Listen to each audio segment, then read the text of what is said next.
And away we go, ladies and gentlemen, boys, girls, children of all ages. The Rob Brown Show is on your radio. This is the Fan Upstate. Howdy, y'all. How we doing? How's everybody? How's your week going so far? It's early.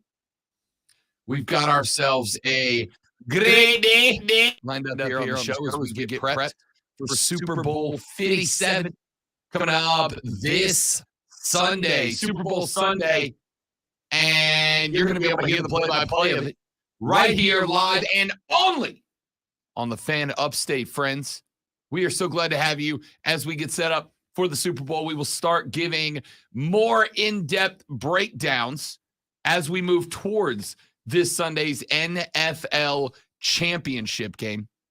The Kansas City Chiefs representing the AFC, the Philadelphia Eagles coming out of the NFC, and we have got a lot of breakdown on that game for the rest of the week, so make sure you stick around for that.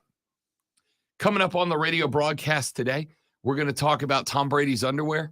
I know you're very excited about that. I did not put it as the opening segment because I wanted to give Lonzo a few minutes to warm up to it. Good morning, Zoe. I appreciate the brief. Told Lonzo about it this morning. He squared up like a boxer. Oh, I'm done. That was it. I mean, I can't go toe to toe with you on this. That's because I'm the total package. Because I knew you would go a direction that I'm unwilling to follow. That's fair. I acknowledge that it does put a bulge in the show. You know, it makes it difficult to talk about. I get it. If you would like to see me be uncomfortable, check out Twitch, YouTube, Twitter, and Facebook right now. Facebook.com/thefanupstate, Twitter.com/thefanupstate, or search and subscribe to The Rob Brown Show on Twitch or YouTube. And make sure you hang out with us during the course of the radio broadcast. Not only can you listen to all 3 hours while you work, but you can go behind the scenes. Lonzo and I have conversations off the air. I was going to say that we would never have on it, but clearly the last minute and a half show you that there's not much we won't have on, just like Tom Brady. I thought we weren't talking about this segment. You said you were going to give me some time, and now it's all you're talking about. It's not all I'm talking about. I opened up saying we've got the Super Bowl this Sunday. Yes, and I'm excited about it. Day 2 of Chiefs gear. I mean, my team's in the Super Bowl, and all that. Never say it's your team. Man, forget you. It's my team. You know okay? What? My team is in the Super Bowl. I'm excited about that. Speaking of your team, can we open up with a conversation with the piece of audio that you and I were having before the show started? Rasheed Wallace is a 16-year National Basketball Association veteran. Rasheed Wallace of the University of North Carolina is from Philadelphia, Pennsylvania. He is a Philly kid. Played his high school ball there, was born there, was raised there, was a Philly kid through and through. Sheed dropped an Instagram video yesterday. The Philly kid, we're going to question his allegiance because he dropped a video that said this.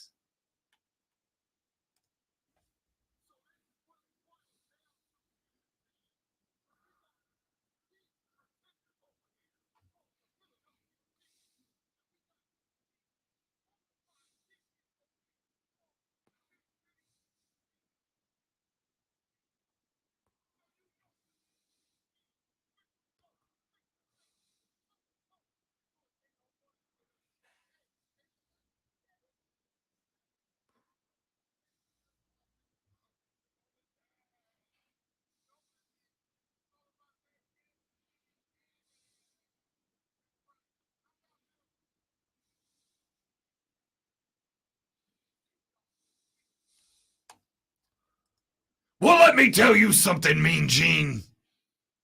I'm a Philly guy, Mean Gene. But I'm all Chiefs, brother. Rasheed is a Philly born and bred dude. But Rashid says he's all Kansas City on Sunday, not pulling for his hometown boys, going KC. Now, Sheed got asked, why? Why are you a Chiefs dude? You're from Philly. You grew up an Eagles fan. And his response was, yes, I did, but no, I didn't.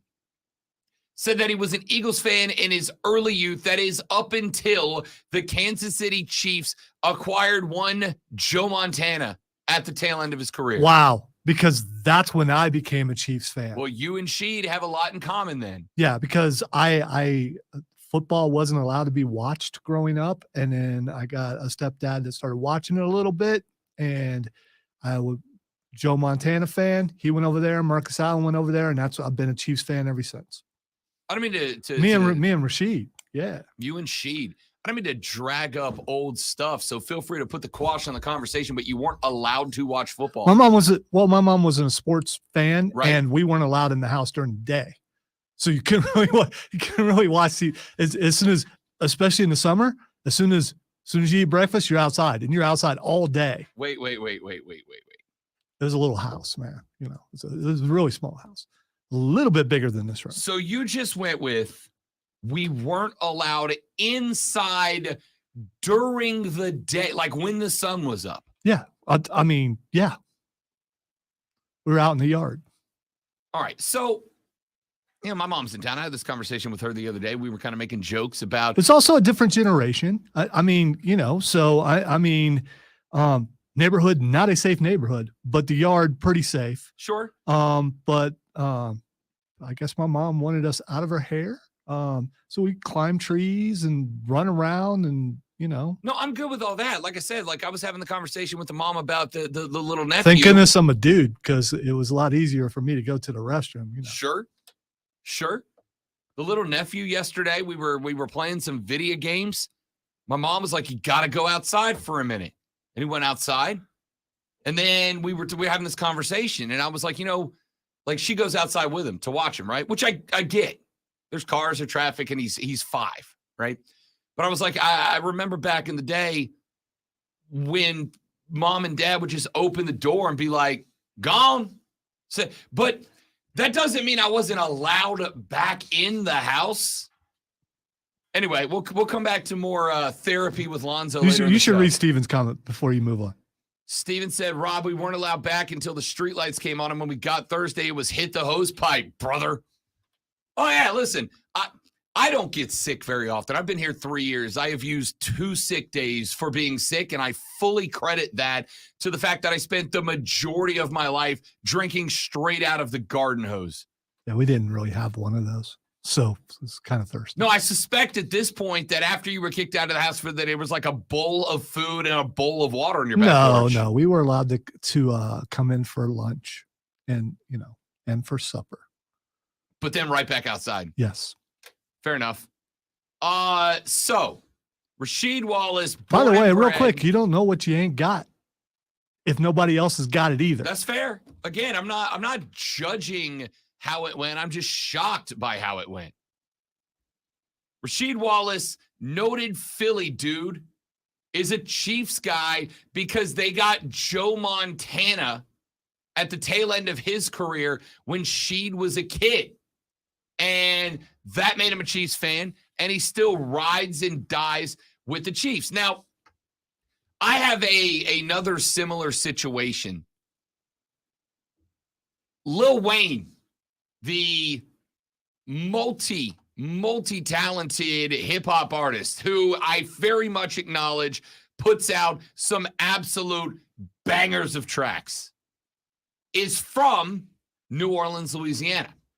But he is a big-time Green Bay Packer guy to the point that he is openly rooted against the Saints when they played Green Bay.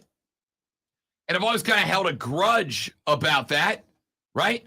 I'm like, you would not be Lil Wayne if it wasn't for NOLA. How you going to turn your back on the city and the team like that?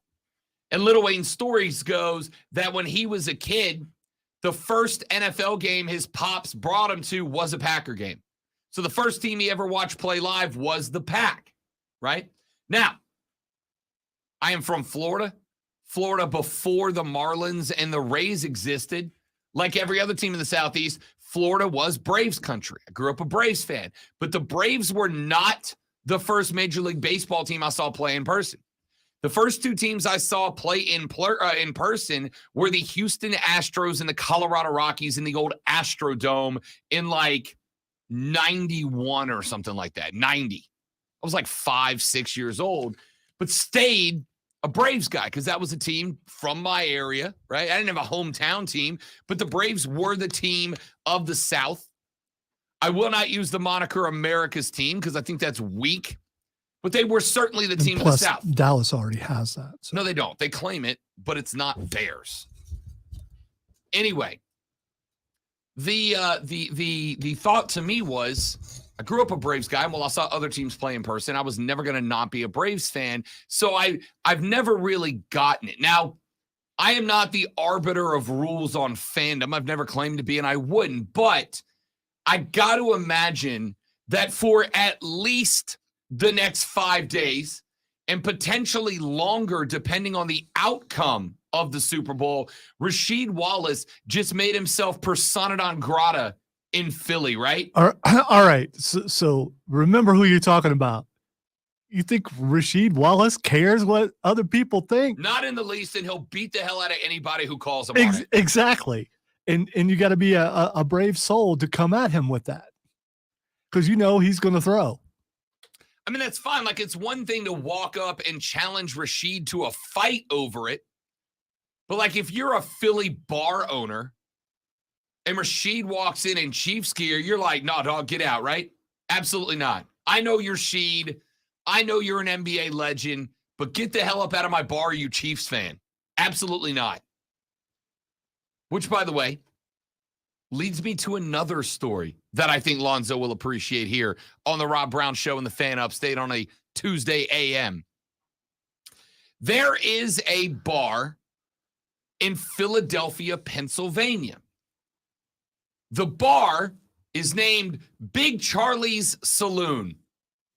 It is in South Philly. Does it have the saloon doors on it? I don't know. I've only been able to find like a side view picture of the front. Can you call yourself a saloon and not have them doors? Yeah, a saloon is a bar. It's not required to have the doors. I will tell you, those doors make a saloon feel like a saloon. Yeah, that's, I mean, you know.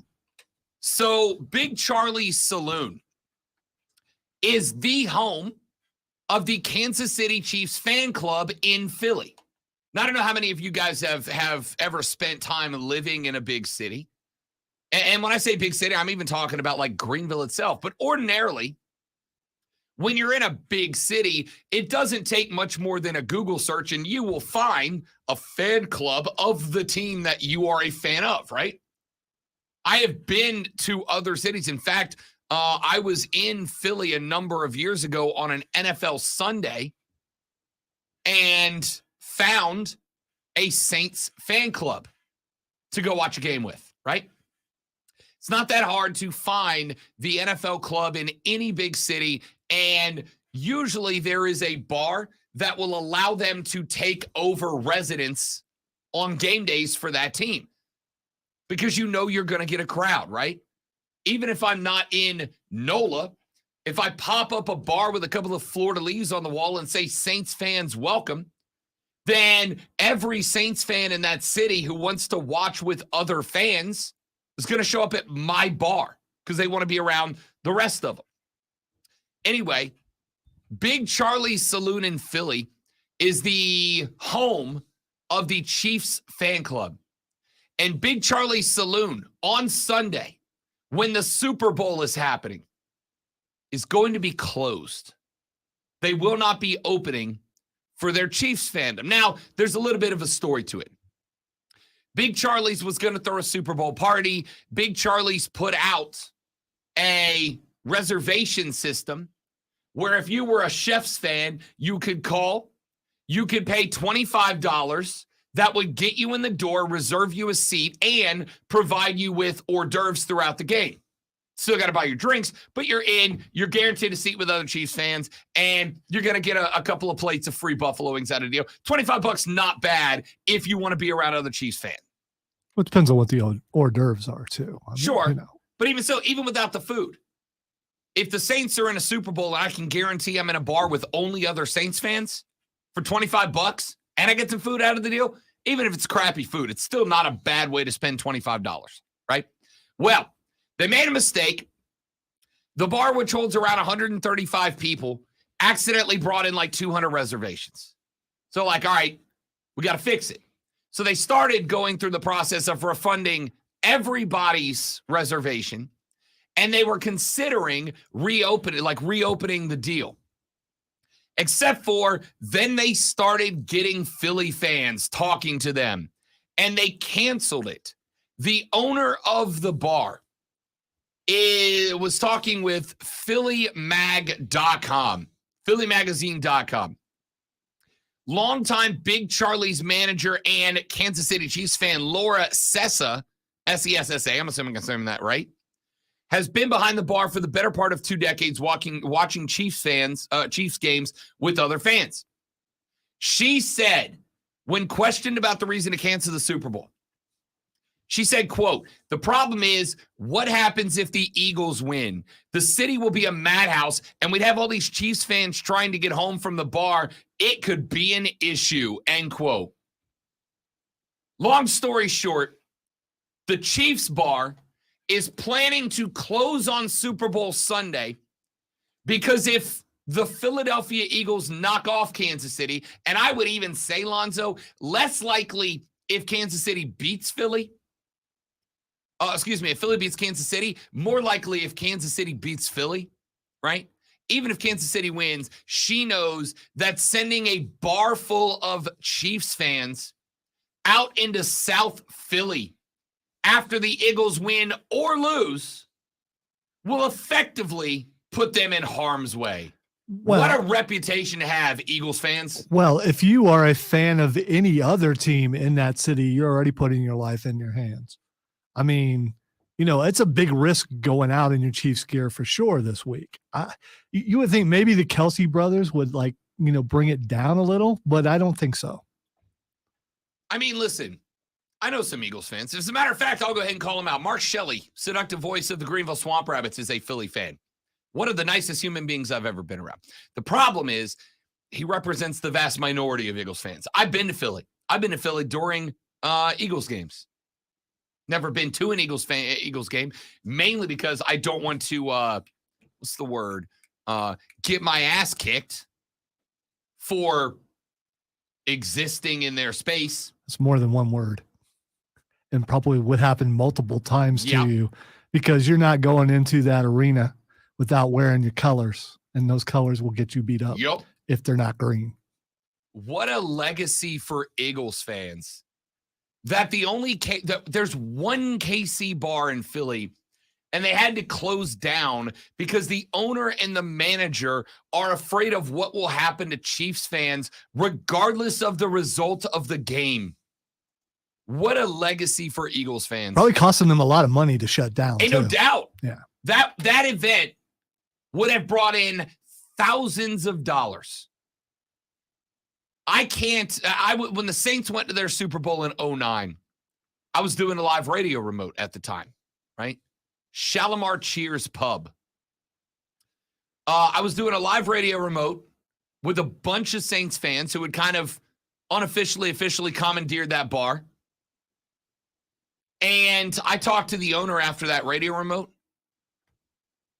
And that bar held probably 65, 70 people tops.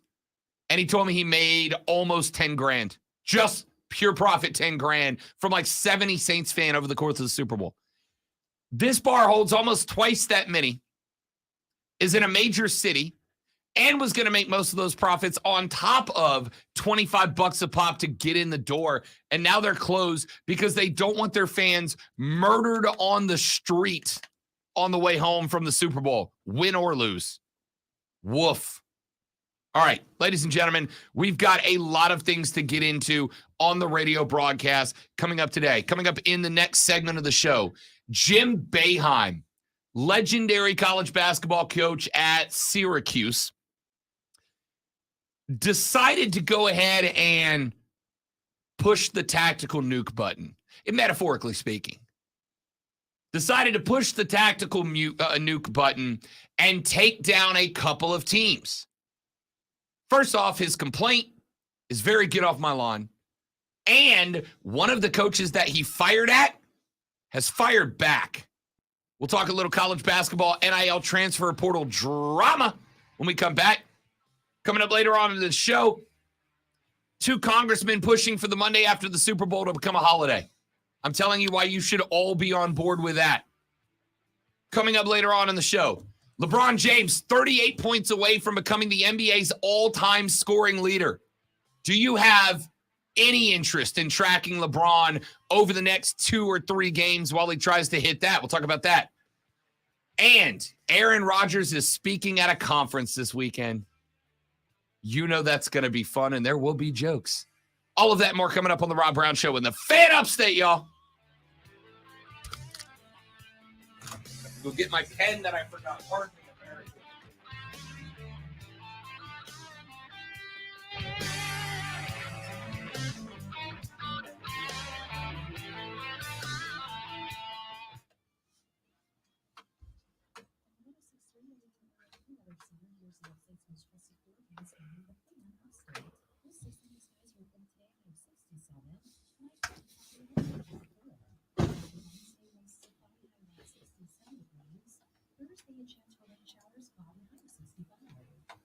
Shucky ducky quack quack, baby.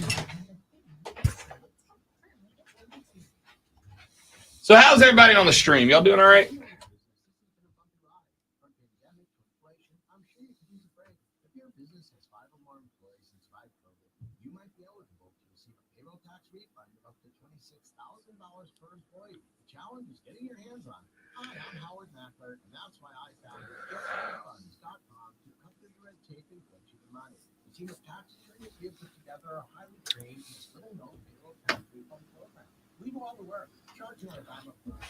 No, Kevin. Even crazy Bills fans. There is there another fan base? I would say the only fan base that ever contended with the Eagles for most terrifying fan base is when the Raiders were in Oakland, right? The black hole. When the Raiders were in Oakland, they were horrifying. And I don't think they're going to have the same fear factor in Vegas. The Raiders are going to become the most traveled to NFL destination because who doesn't want to go watch their team play and have a weekend in Vegas, right? So you're going to have a lot of games where it's like 30, 35, 40% away team fans. There's going to be more of them in greater numbers. And the diest of diehard Raiders aren't in Vegas. They're all transplant fans. So I don't suspect the Raiders are going to be terrifying anymore like they used to be. I think the Eagles stand alone as the only fan base that I am genuinely, legitimately afraid of.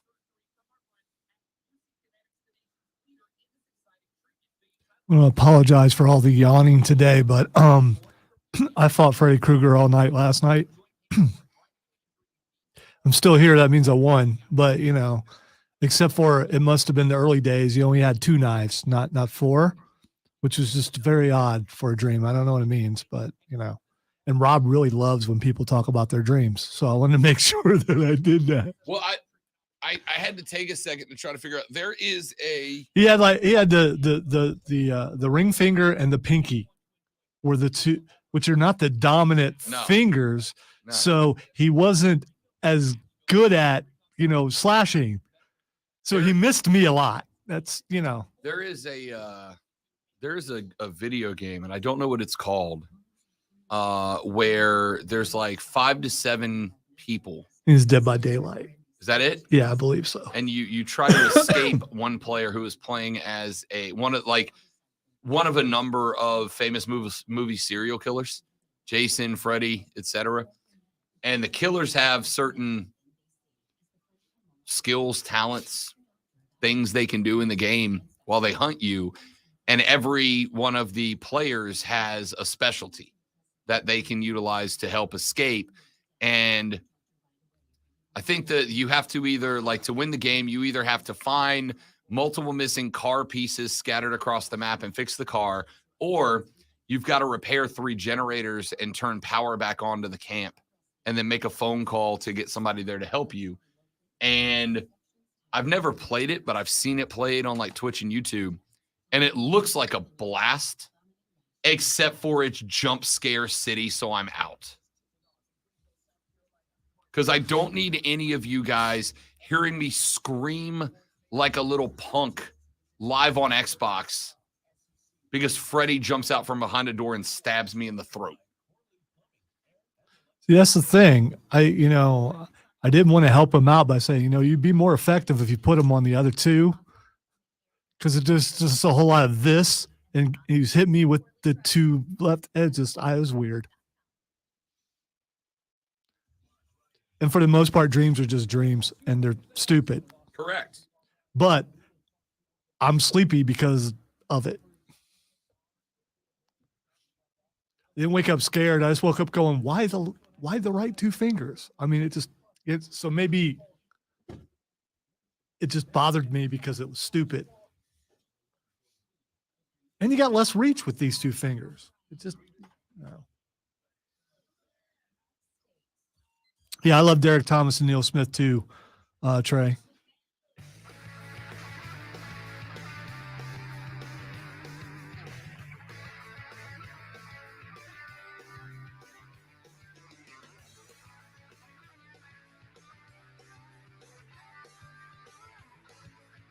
The Rob Brown Show is on your radio. This is the Fan Upstate. Welcome back. I'm Rob. The Graven Lonzo's on the board this AM. Jim Boeheim is the head basketball coach at the University of Syracuse, or Syracuse University, whichever one it is. I should probably know that. I don't. I also don't care. They're the one with the orange for a mascot? Yeah, that's the one with the orange, which is, by the way, not an orange. It's just orange. It's just a blob of orange, right? Like you got the Stanford Cardinal, not the bird, just the color cardinal, but they use a pine tree because, which is, by the way, not cardinal. The color orange is annoying no matter who has it. I just want to point that out. So Jim Boeheim, the head coach of the Syracuse Orange, won a game Saturday evening over Boston College, 77-68. Now, if you've never watched a Jim Boeheim presser, I will tell you that Jim Boeheim is one of the most contentious coaches that you will ever interview. Even more than Belichick or Popovich? In the group. I'd say he's up there with Saban. I'd say he's up there with Hoodie. He's up there with even Pops. Like Pops will give you some emotional answers. It may not be the question that you asked, but he'll get into the emotion of answering. It's more the Saban and Belichickian style. Hey, coach, great win today. Can you talk to me about maybe some of the game plan that you drew up for this particular opponent? We went out there and we did what we needed to do. We had a good game plan. This coaching staff's very good, and the players played real hard, and we're just very happy to win. Great, coach. Thanks. Yeah. He's in that school, right? Boeheim, and I watched this press conference, and it was interesting. There was a game a couple of like 6 weeks ago that Syracuse lost, and the reporter asked what I think was very much a fair question of, what went wrong? It was an upset game. What went wrong? So remember, Syracuse for many years was always a Final Four threat. In the last couple of years, they've been not great, not terrible. They played some good teams close. They played 3 really tight games against 3 really good teams, lost all of them, right? So I'm sure that Boeheim is frustrated, right? But he's been very short as of late. Boeheim got asked, because a lot of Syracuse Orange fans are asking, is it time for Jim to move on? And he went on this big rant. He said, quote, 95% of Syracuse people want me to coach, end quote. 95% approval rating. That's pretty good. Pretty good. It's self-analytical. He decided it's 95%, but I get it. That's fine. But those weren't the interesting comments. Boeheim was asked about roster construction, right? Especially in the age of NIL in the portal. And Boeheim said, and I'll quote it, "This is an awful place we are in college basketball. Pittsburgh bought a team. Okay, fine. My big donor talks about it, but he doesn't give anyone any money. Nothing. Not one guy. Our guys make like $20,000. Wake Forest bought a team. Miami bought a team. It's like, really? This is where we are? That's really where we are, and it's only going to get worse. It's crazy. That's why those guys got out. That's why Jay Wright got out. Mike Krzyzewski got out. That's the reason they got out. The transfer portal and everything is nuts. It really is." End quote. Since then, some coaches have fired back. Wake Forest coach Steve Forbes. I used to interview Steve Forbes. He used to coach down at the junior college in my old broadcasting area, Northwest Florida State College. I've known Steve Forbes a long time. Really good dude. Forbes said that the notion that Wake Forest bought a team was, quote, 1,000% wrong, end quote, and that he has, quote, never, end quote, had a player choose Wake Forest for NIL money. He went on to say, quote, "I don't have one player on my team that got NIL money to come here." Now, Boeheim on Sunday got called to the carpet. He got asked about the comments about Wake Forest and Pitt buying teams, as the only public usage of NIL he knew about was Miami's, which obviously has been publicized. They've been in the news, both in basketball and in football. Remember, you've got the, Cavender twins playing for the women's team who were there because they got NIL money. There are thoughts that a couple of players like Isaiah Wong on the men's team are still there because of NIL money. Boeheim walked those comments back. He said he, quote, "shouldn't have included Wake and Pitt in his statement." All of this is interesting for two reasons. Number one, I want to go with, let me go with clip number 3A, if you don't mind, Zoe. This is also from a follow-up press conference where he was asked a little bit more about his thoughts on NIL and the portal. And I want you to listen to the tone and delivery in Boeheim's voice in this versus the one where he said where Wake and Miami and Pitt bought their teams.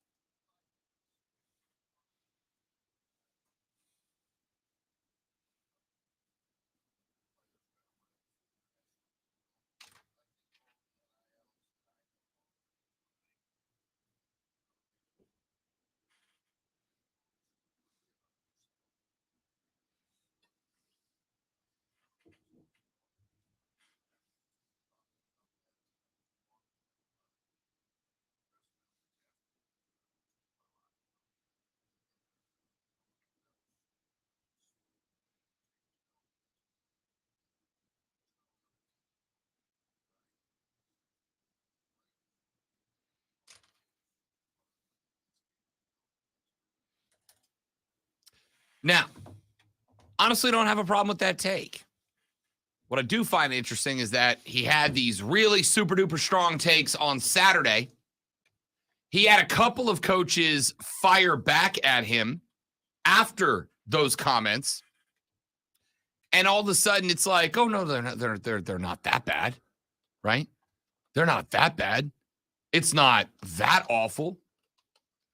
We're all good, man. Jeff Capel at Pitt fired back. You had Steve Forbes fire back, and now Jim Boeheim's walking it back, which of course he has to do, right? I guess. But my thoughts were, if you're going to go that hard in the paint on Saturday, Pitt bought a team, Wake bought a team, we're in a really bad place. He said Jay Wright and Mike Krzyzewski walked away from the game of basketball because of NIL in the portal. Do you really think, and I mean, maybe it does, but do you think do you think that Jim Boeheim's thoughts on the portal and the NIL went from Saturday night, guys are buying teams and this is a bona fide hellscape, to Sunday, yeah, it's all above board, no problem. You think they changed that much? I think Jim kind of fell off the point here a little bit. But here's where I really fell on this whole conversation. This is how it feels to Rob Brown. Jim Boeheim's upset. My guy is like 78 years old. Jim Boeheim is not in his prime. We know that. You know that. Everybody watching Syracuse knows that. And Jim Boeheim, I absolutely do think, has made it to the level of coaching where he gets to call his shot. He has made it to the level of coaching where he gets to decide when he walks off, not be told when he's going to walk off. Jim Boeheim is an excellent coach who has rocked a hell of a lot of success to the level where he's in charge of his decision to walk away, in my opinion. But Boeheim is primarily upset by one thing. Jim Boeheim gets paid a heck of a lot of money to coach basketball. The NIL, the transfer portal, these things make doing that much more difficult. They add two major factors that have never been in Jim Boeheim's 50 years of coaching? In the half a century that Jim has been coaching college basketball, these two elements have not existed. Because these two elements have not existed, he's never had to manage them, and now there's been more responsibility added to the table, right? Now he's got to manage NIL. Now he's got to manage transfer portal. Roster building is more difficult. There's a whole new element of fundraising that he's got to participate in. And as I told you when NIL came down the pipe, you can go back and pull the pods off the website. When NIL got signed off on, who did I tell you were going to be the loudest of complainers? Old coaches. Coaches who have been in the game a very long time. And I told you they were going to be the loudest of complainers for one reason. Their job just got harder. Nobody's happy when their job gets harder. Nobody's happy when the boss comes down, kicks open the door and goes, hey, I got 3 new responsibilities I need you to take over. On top of the things you're already doing, I also need you to be in charge of X, Y, and Z. And oh, by the way, no, there's no more additional compensation for that. It's just part of the job. Take it or leave it. And this is exactly that. Jim Boeheim now has to worry about the portal, manage the portal. He now has to worry about NIL, and while he does not directly manage it, he has got to help in making sure that Syracuse is competitive in the NIL marketplace, right? Jim Boeheim is mad because Jim Boeheim is making mucho dinero coaching college basketball, and now his job got harder, and he doesn't want to do it. He wants to keep making the same money, but not worry about the added responsibility. Jim Boeheim said, partially in the clip I just played for you, and in a couple of others from the same presser, oh, you know, it's good that the college basketball players have a choice with the transfer portal as to where they go. Oh, it's good that the NIL gives these kids the opportunity to make some scratch while they're going to class, going to practice, and playing in games. These are all good things. It's not what he said less than 24 hours before that, but that's what he said in that presser. Here's what it comes down to. Jim Boeheim, I don't know if it's true what he said about Mike Krzyzewski, that it was the transfer portal and the NIL marketplace that made Mike Krzyzewski bail out from Duke and not coach anymore. It might be, it might not be. I don't know. I've never gotten the chance to ask Mike Krzyzewski about it. But if it is true, Mike Krzyzewski's in the same camp. The underlying message that I picked out from Boeheim's complaints is this. These kids have a choice. These kids now have more of a voice than they've ever had before. These kids now have an opportunity to profit from the game that has been paying me a stupid amount of money for a very long time to coach it. And it makes my life harder, so I don't like it. That's what this says. Jim Boeheim is mad because for the first time in the history of basketball at the college level, players have autonomy over their own career, autonomy over their own future, and they can profit from the game. These, to me, are all good things. Any individual person having autonomy over their life, having their own ability to make their own choices about who they are, where they want to go, and how they want to get there, those are good things. Those are, at their core, fundamental American values, right? That's what we all believe is at the core of what makes this country great. That in an ideal America, everyone has control over who they are, where they go, how they get there, as long as you don't hurt anybody else. And the ability to profit, right? That's the American dream. Big house, white picket fence, 2.2 kids, whatever the old cliche is. So for the first time in basketball, at the college level, the players have all those core fundamentals available to them, and Boeheim doesn't like it because it makes his job harder, and he don't want to do it. It's all good for everybody else to be doing whatever they want to do and having that autonomy and that control over their own lives and the ability to profit off the hard work that they are doing. And it is hard work to be a college athlete. They have the ability to do all of these things. Yeah, but it makes my job harder and I don't really want to do it. So screw that and screw them. That's, ladies and gentlemen, that's all this comes down to, right? That's all it comes down to. You can absolutely tell me that we've lost the integrity of the game, and that's fine.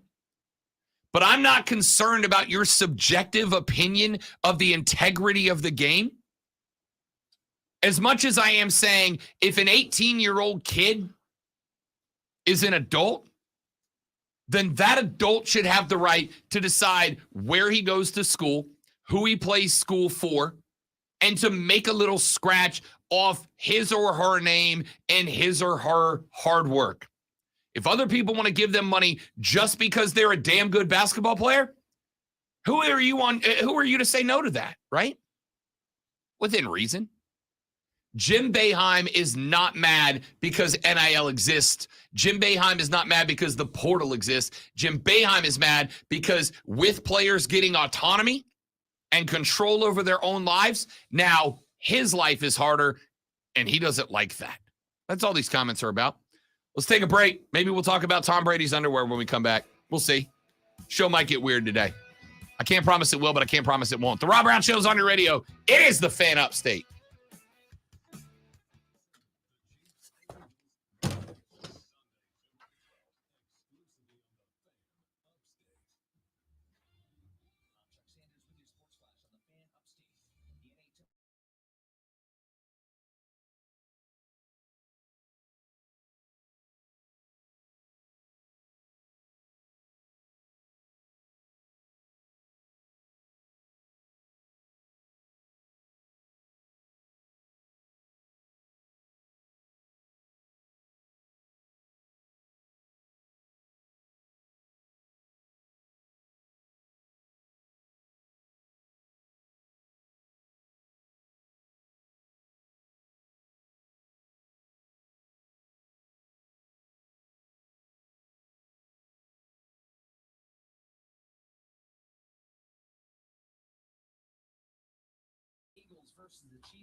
All right. Now, never played Friday the 13th on Nintendo, Kevin. I don't think I've heard of that. I don't know. I would play it. He's 78 years old. Go yell at clouds, Simpsons guy. Yeah, I mean, that's just what it is, right? It's If I'm 78 and still working, I want to work, but I want it to be on my terms, and I want it to be as easy as I possibly can have it, right? I want my life to be as easy as possible. I never want my job to get harder. His job got harder. He doesn't like it. That's all it is. Have you heard about the lady who claims she scooped up the sand where Tom Brady sat to record his retirement video and is selling it on eBay, and the bids are up to $99,000? All I know is I really, really want to get to a point where dropping $99K on a jar of sand is just like dropping $1 on a candy bar at the gas station. It's just something I don't think about. Like, yeah, what's $99K to get some sand where Tom Brady's behind has been? Well, it's the fact that you can't really prove it's the actual sand. Oh, yeah. I mean, there's that. That makes it the $1 candy bar and not the more luxurious $2.49 candy bar. Which is bigger and thicker, I suppose. I have been, Steven. That's usually how I take care of it.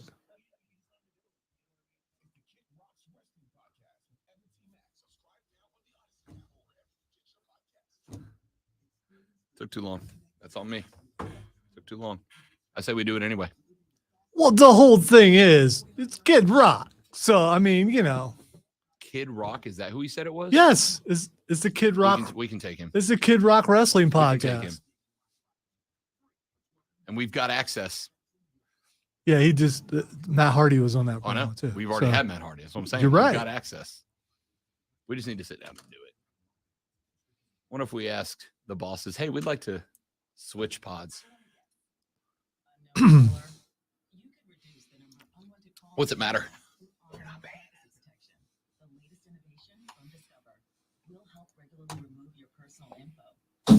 That one went in the trash can. Well, you know I'm down, so I mean, you know, whatever.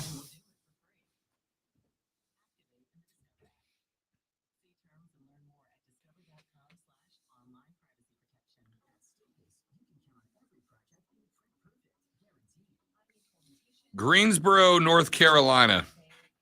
A tractor trailer carrying hundreds of bottles of Jack Daniel's whiskey rolled over on an interstate exit.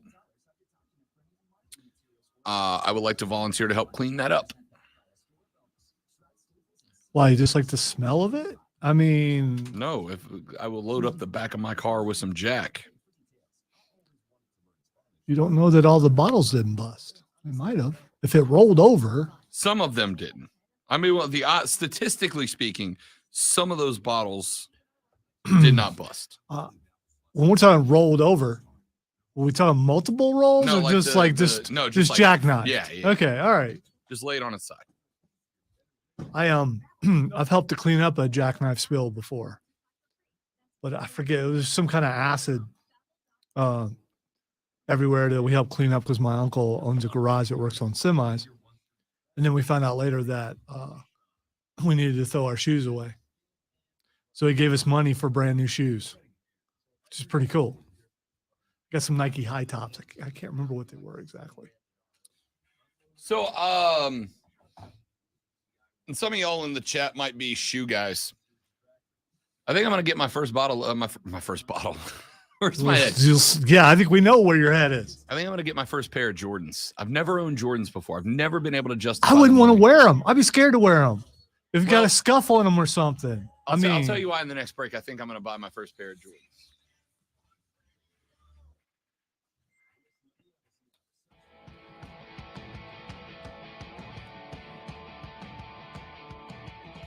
The Rob Brown Show's on your radio. It is the Fan Upstate, ladies and gentlemen. I was going to talk about Tom Brady's underwear, but I actually want to get Lonzo's reaction to this story. A handful of days ago, I took some heat on the radio because I expressed the opinion that those of you with kids should stop bringing them to bars and breweries, right? A couple weekends ago, me and the lady friend went to a little watering hole. It was the daytime during the NFC Championship game to grab a couple of brewskis and watch football. And there were like 11 kids around us.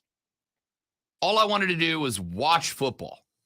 And instead, I had to keep watching because these kids were sprinting around my table over and over and screaming and yelling. And yes, I acknowledge that I wanted to tell them to get off my lawn.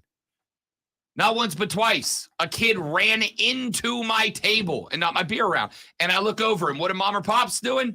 They're laid back on the couch watching football like, yeah, everybody else will make sure my kids don't hurt themselves.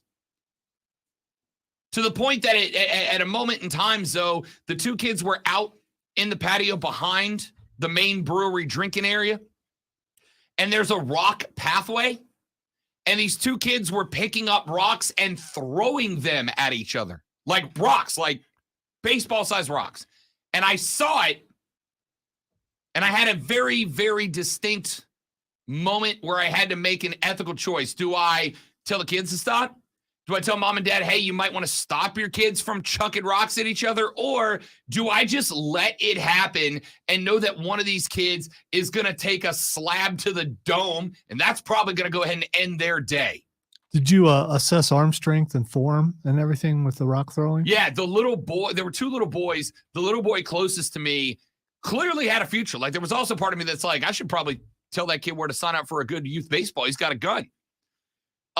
Fortunately, I didn't have to make the choice, as somebody else walking by was like, oh, guys, stop bringing your kids to the bar for everybody else to parent them so you can have a break. You decided to be a parent. You parent your kids, not everybody else who just wants to drink and have adult conversation and watch football.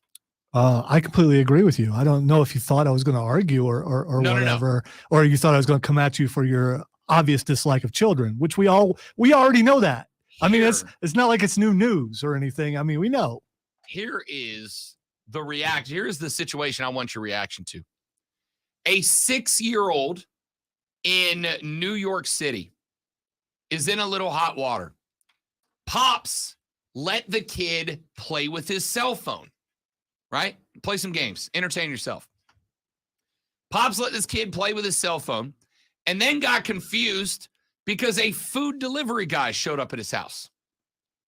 And then another one. And then another one. And then another one. And then another one. 6-year-old Mason Stonehouse grabbed Pop's phone, hit the Grubhub app, and ordered himself over $1,000 worth of food to the house, including a $400 order of just pizza. $400 in pizza. How many pizzas does that take, or is it have All to do of with where he ordered it from? I mean, maybe like they're in New York and everything's a little bit more expensive there, but I got to imagine $400 in pizza is still a hell of a lot of pizza, whether you're in New York or anywhere else. $1,000. The dude started calling the restaurants to stop the orders, but the restaurants were like, yo, that's not on us. That's from Grubhub, right? We already got the money from Grubhub. That's got to go through them. They could not refund the orders, or at least most of the orders. So to make good on it, Grubhub sent them $1,000 worth of gift coupons. Lonzo, if the little ones in your house were to order $1,000 of food on your phone off an app, what's the reaction there? I'd be all right because they'd never find the place. See, you've all heard the story about mom catches kids smoking a cig, so the punishment is go ahead and finish the whole box. Grab the fork and knife, Junior. You're going to feel real good for the next 4 to 5 days. I'm going to say death by pizza is heaven, but that's just me. All right, when we come back, NFL Super Bowl breakdown. We start getting into the X's, O's, numbers, and I got some prop bets for you that I want to start looking at later on in the show. Busy second hour. Don't go anywhere. The Rob Brown Show's on your radio. This is the Fan Upstate. Drop the cap to my pen.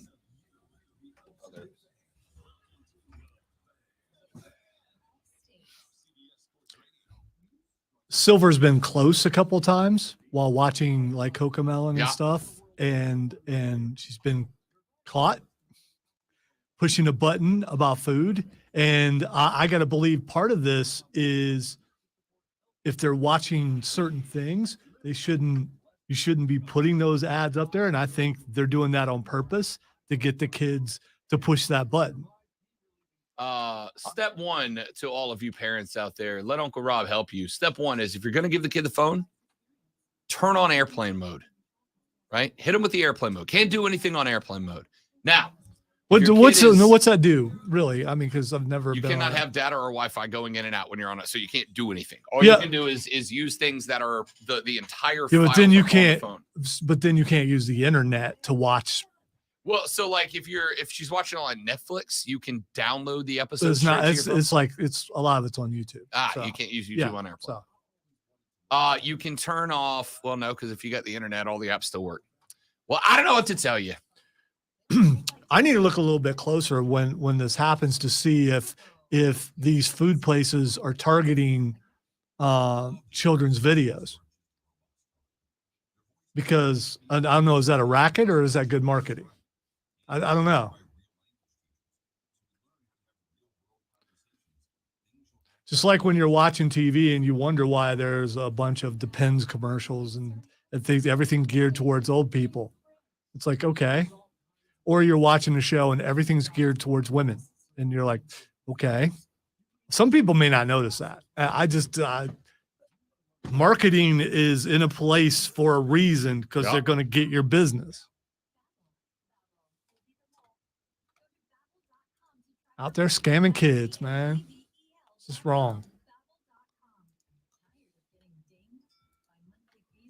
And yes, I know you can blame the parent. They're also I do. They know it's up. We know. And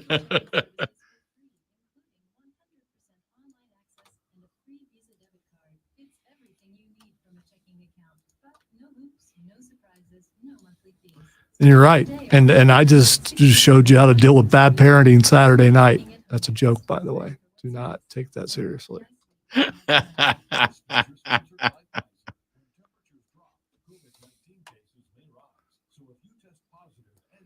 I had to go talk to Matthew again because Tim thought he was mad too. He's like, I don't know, man. I thought he was pretty mad. I was like, I think he was just into it, and we've never seen him act before, and he's actually a pretty good actor. So, he's like, I was a little worried. And as Matthew said, that was awesome. So.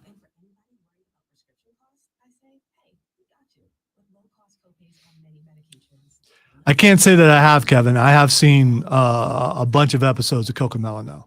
She's starting to grow out of that as she's getting older, though. Lou. Now she's getting into Teen Titans and some other nerdy type stuff. She keeps wanting to come in there with me and Cameron when we were watching Vox Machina, and it's like, no. And she can't watch My Hero either because it's bloody right now.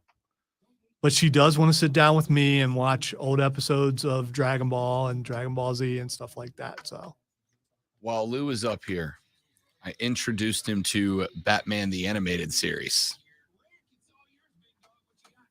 The hook's in.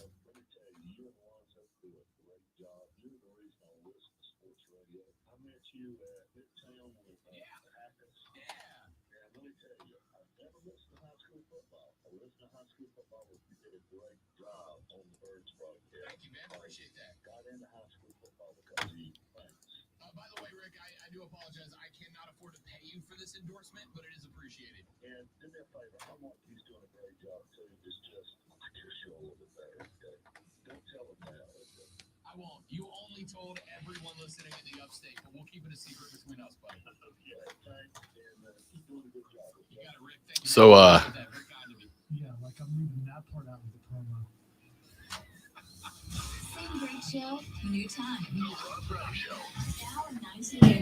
Probably for the best that some action be taken about that. But it's your call. You're the executive producer. No. I require, what is it, quid pro quo or whatever. There's a promo running on that one, on that other place that has my name on it. As long as that exists, so is what we just heard.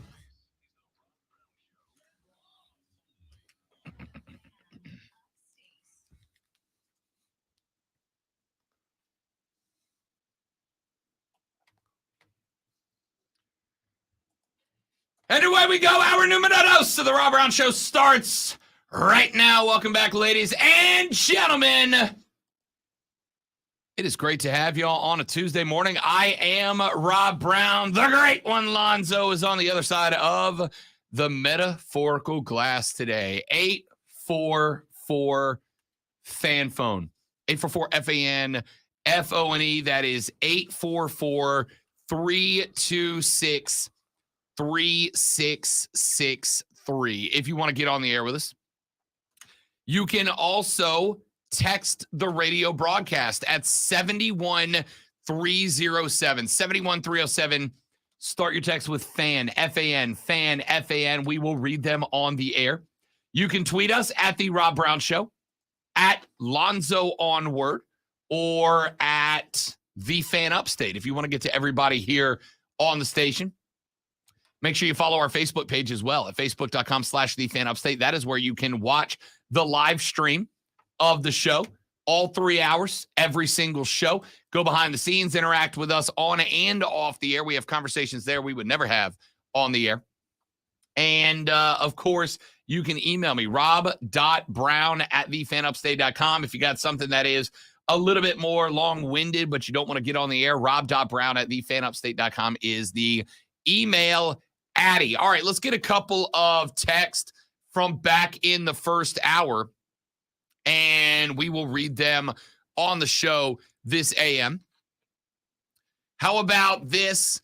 Rob, everything in South Philly has to be absolute trash except the cheesesteaks. There's a lot of hype about Philly cheesesteaks. What are the two big Philly cheesesteak places that have a battle with each other about who has the best Philly cheesesteaks? They've been in battle with each other for like 100 years. I went to an Army-Navy game in Philly in like 2015, 14, 13. I don't know. I'm old. And they brought to the press box, Zoe, a huge container of Philly cheesesteaks from both places.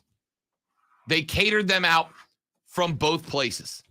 So we got to try them from both. I cannot, what are the names of the two places? Somebody in the stream knows.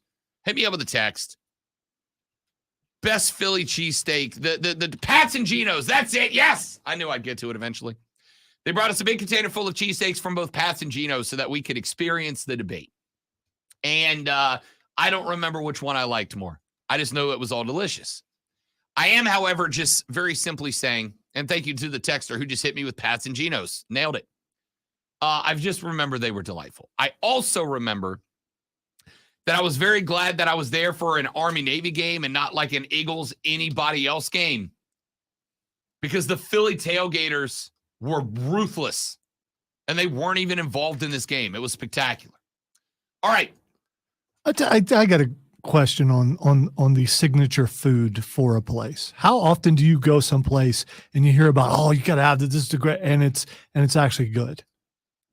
It actually meets the hype.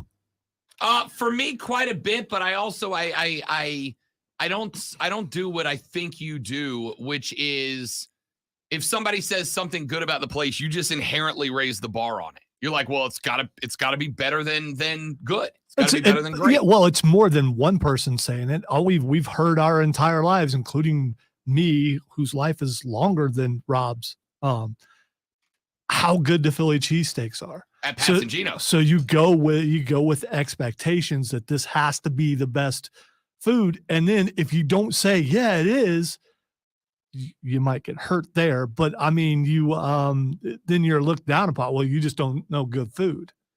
I mean, I think sometimes things are hyped to a degree where you have to pretend like you like it even if you don't, and that I just can't do that. I remember Pats and Geno's being delightful. I don't remember which one I decided won that particular contest. I just remember it being delightful. My man, you went for the one that had the most meat on it, right? Probably. Yeah. My man James, Philly fan in the stream, says both are tourist traps. Fly Eagles fly. I didn't get that a lot. I got a lot of people from Philly that were like, it's overhyped. You can get better cheesesteaks at like some hole in the walls. But they were good. Texter said Philly cheesesteaks are good, but they're also good here. Nothing special, TBH. Yeah, it's kind of like I hear all the time, and since we're upsetting James with cheesesteak talk, I'll get Kevin, the Buffalo fan, too. It's kind of like buffalo wings, right? Yeah, you originated the wing.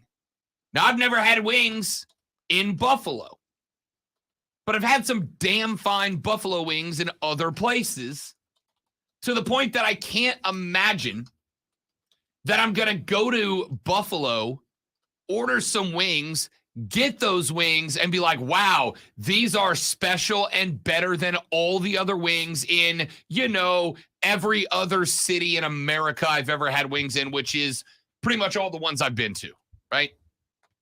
Now, there are some places that I'm not going to, like, I'm a big New York City guy. Love New York City. In fact, I'm going back twice this year, right? I love New York City. But the only thing in New York City that I go out of my way to order special is the pizza, right? Like, that's their thing. Because let's be like, you're not farming chickens in downtown New York. I know that it takes a lot more to get chicken wings into New York City than it does. They might be now because of the price of True, eggs. fair enough. It's possible. Fair enough. I don't see what makes buffalo wings so much better than wings in every other city. In fact, I would even go so far as to argue buffalo wings, which is buffalo sauce, are the same everywhere, right? But when you go to some other places, when you go get you some Cajun dry rub wings down in Louisiana, when you go out to Kansas City and you get smoked barbecue wings, when you come down to the Carolinas and you get the golden barbecue sauce wings, that's off the mark. That's a whole different world. I can get wings drenched in buffalo sauce. I can make wings drenched in buffalo sauce, but you give me some smoked wings, some well-smoked wings. Those are hard to pull off. And so if you give me some good smoked wings, there's a place right down the road. As a matter of fact, on Haywood, smokes wings. Best smoked wings in Greenville. And I go there all the time because the wings being smoked are better than fried up and drowned in barbecues or in buffalo sauce. So you're making me think about Sunday and Super Bowl, and I'll be making wings. And you also make me think about the fact that the Fan Upstate is the place where you can hear the Super Bowl exclusively in the Upstate. Correct.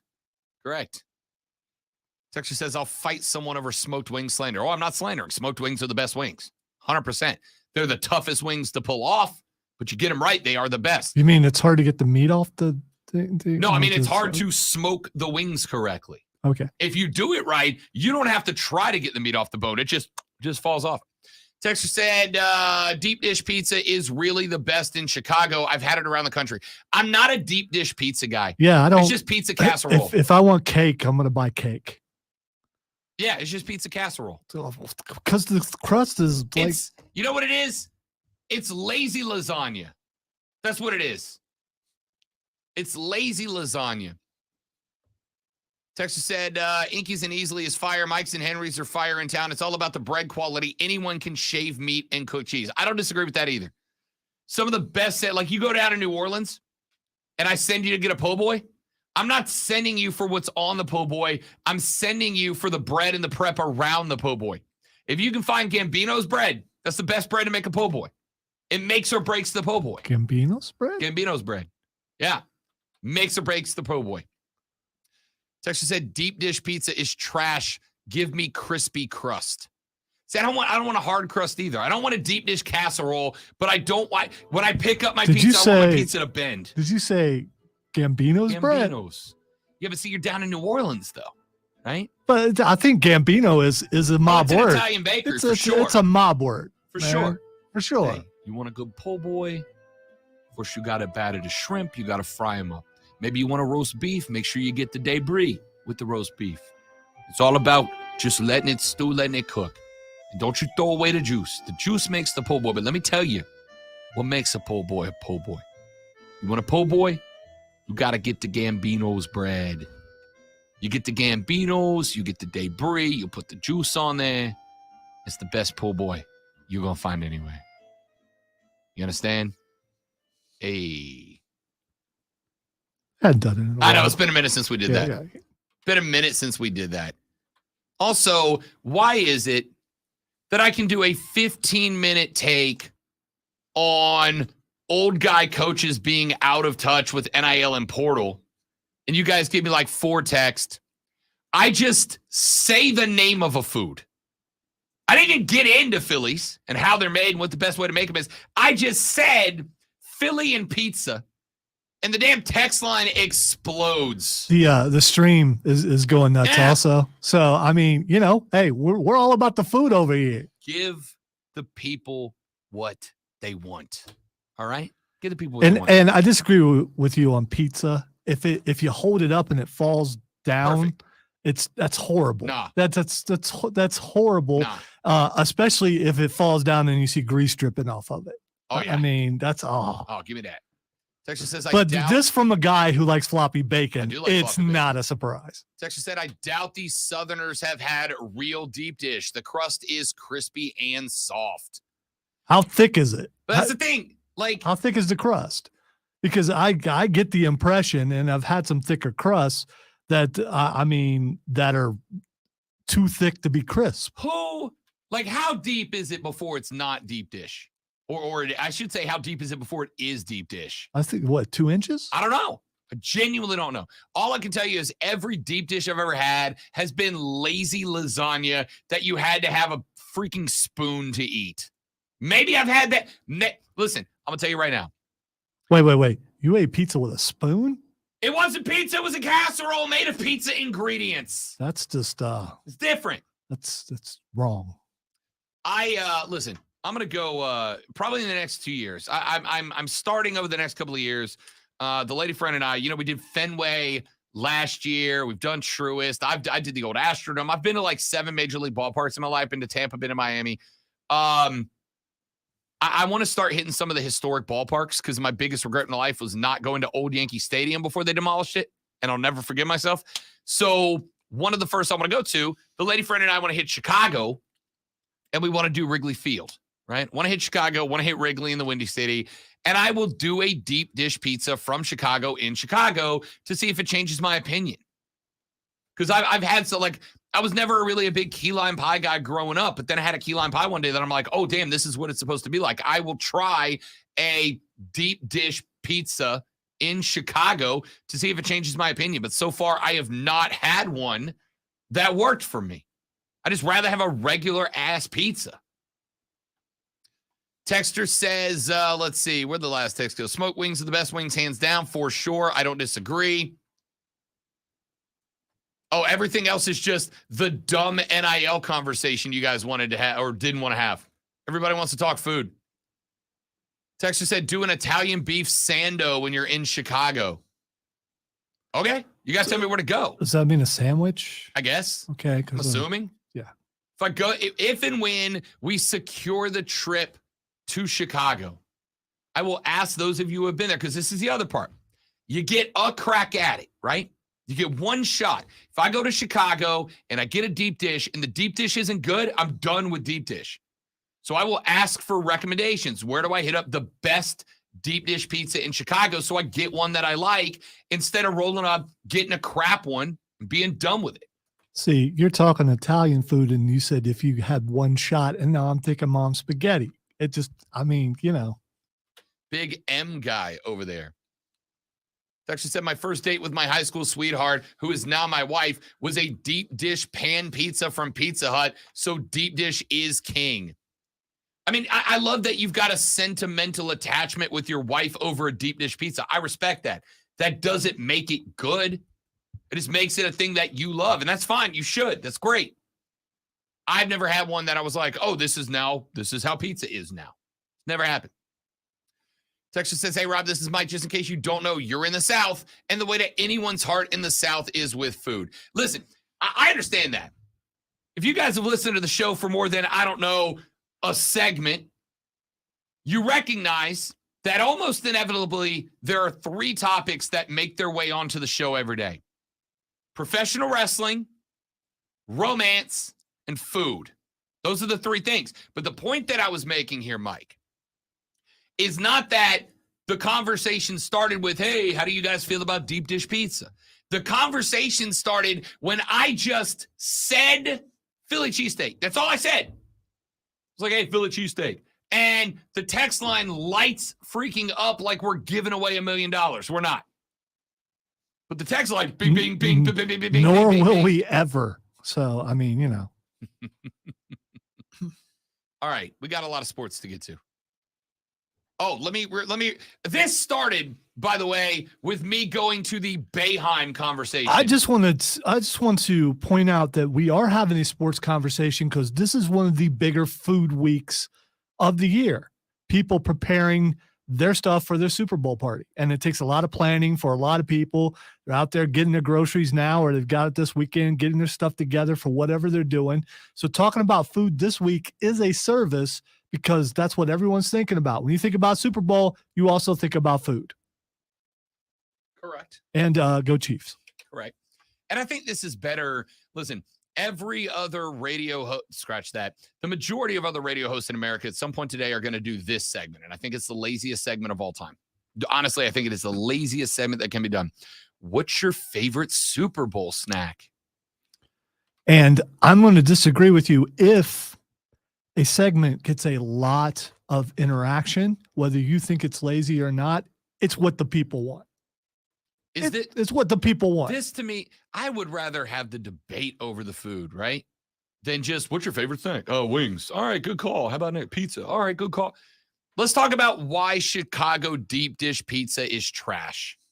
Or at least in my experience, it has been. So you would rather, instead of having a fine, uplifting conversation about what people enjoy, you want to fight over how bad deep dish pizza is. You're right, by the way. So you and I are not going to fight.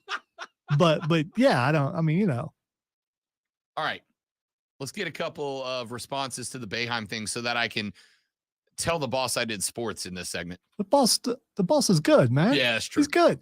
Texas says Jim Boeheim is going to learn with many others. There's going to be plenty of up-and-coming coaches that do want to use NIL. You're damn right there is. There are younger coaches who are looking at this and going, portal, okay. You mean I can go specifically find guys to fit the needs of my team and not have to gamble because I only got 2 scholarships and I need a shooting forward and I got one guy over here and one over there and both of them might turn me away and now I've got a team with no shooting forward. You mean I can go to a place where every kid who wants to find a new school is and go filter by shooting forwards? Here's my offer. Anybody want in and find a kid who knows there is a slot for him here? All right. I got to do that. I have a question, and this is about the does this keep more kids in college basketball? Yeah. Because they get paid. Yeah. Because playing a freshman year and being gone, you think it's going to get more people to stay. So in football, I still have a problem with NIL. I always will, but it's the norm, and it's only going to – I still think it needs to be regulated. In college basketball, I think NIL might fix it. Here's the because thing. You don't get the kids going, yeah, I'm one and done.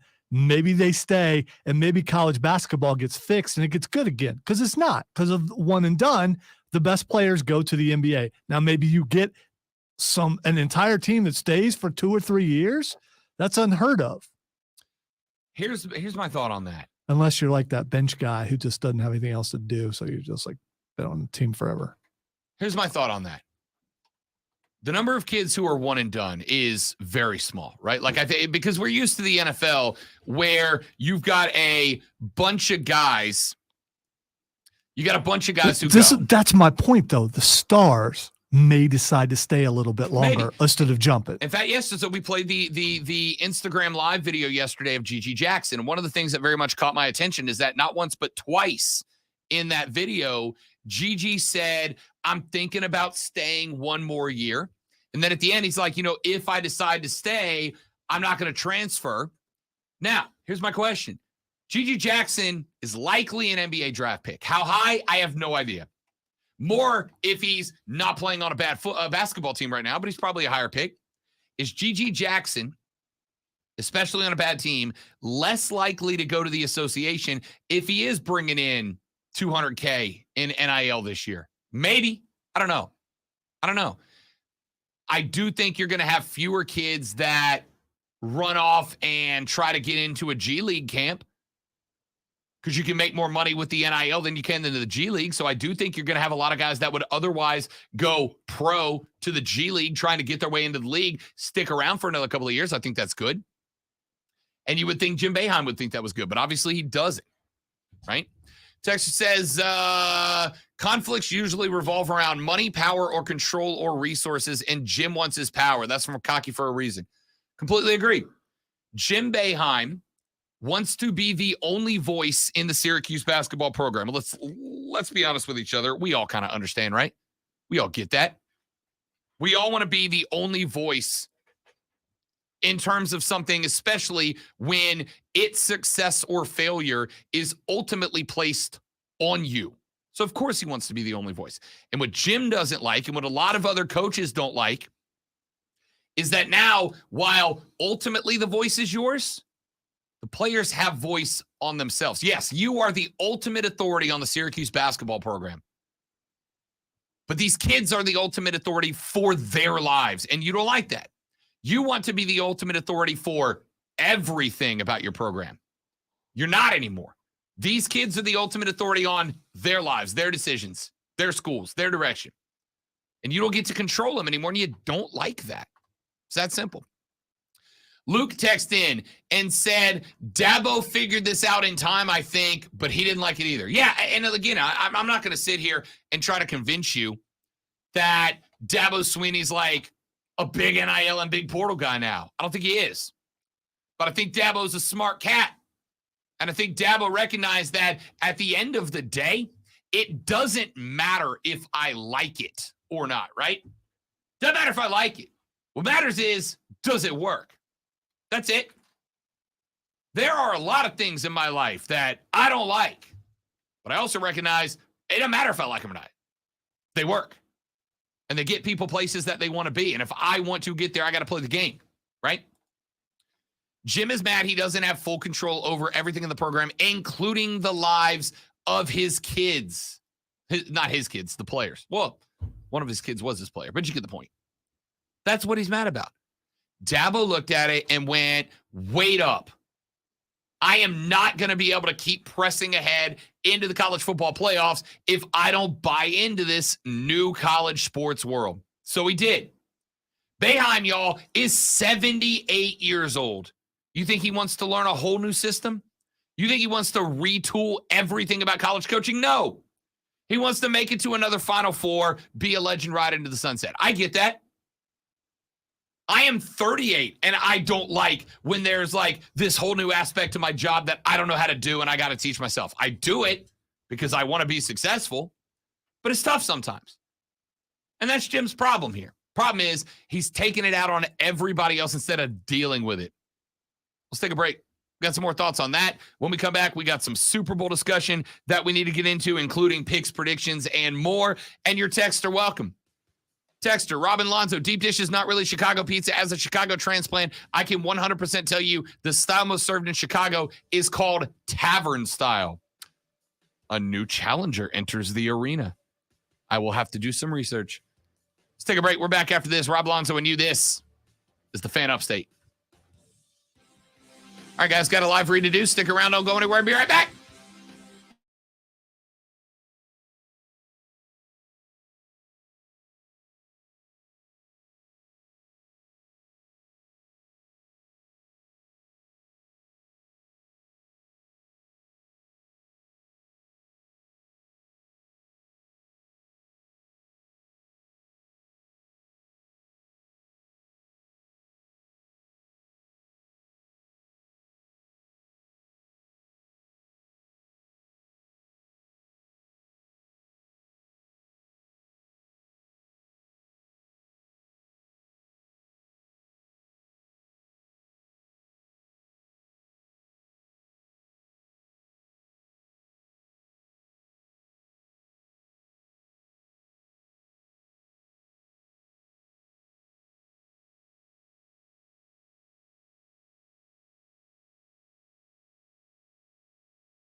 It's loading. Hang on. It's messed up, isn't it? Dude, that could kill. Right. that It's. I mean, it's it's another kind of drive-by, I guess. Wow.